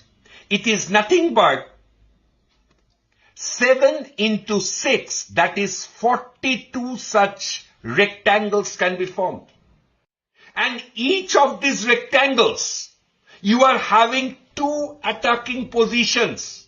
So how many number of attacking positions are there? It is 84. Am I correct or not? But when we have considered the rectangle of length 3 unit and breadth 2 unit, now think about it. The thing can be reversed also. That is, I can choose a rectangle of 3 units breadth and 2 units length. Tell me yes or no. Here the 42 units are what? It is of length 3 unit and breadth 2 unit. But now I'm considering that your length will be of 2 units and breadth will be of 3 units. Is it clear? Because in that case also you are going to have 2 attacking positions. One knight is here, another knight is here. This is one attacking position, or the attacking position can be this and this. So again we are getting 2 attacking position of those rectangles whose length are 2 units and breadth is 3 units. Now in the same way, you can form how many number of such rectangles possible? It is again 6 into 7, that is 42. 42 such rectangles are possible whose length is 2 units and breadth is 3 units. And how many number of attacking position will be there of this kind of rectangles? There will be 42 into 2, again it is coming to 84. Tell me yes or no. Therefore, total number of such attacking position will be 84 into 2, that gives us 168. Am I correct or not? So there are total 168 attacking position of the knights in the chessboard. Have you understood this? Absolutely clear? Okay. So that's all for today's class. I hope you have enjoyed the topic I have discussed today. So see you very soon in my next video. Till then, stay tuned to us and don't forget to subscribe, like and share this video. Thank you so much. Take a very good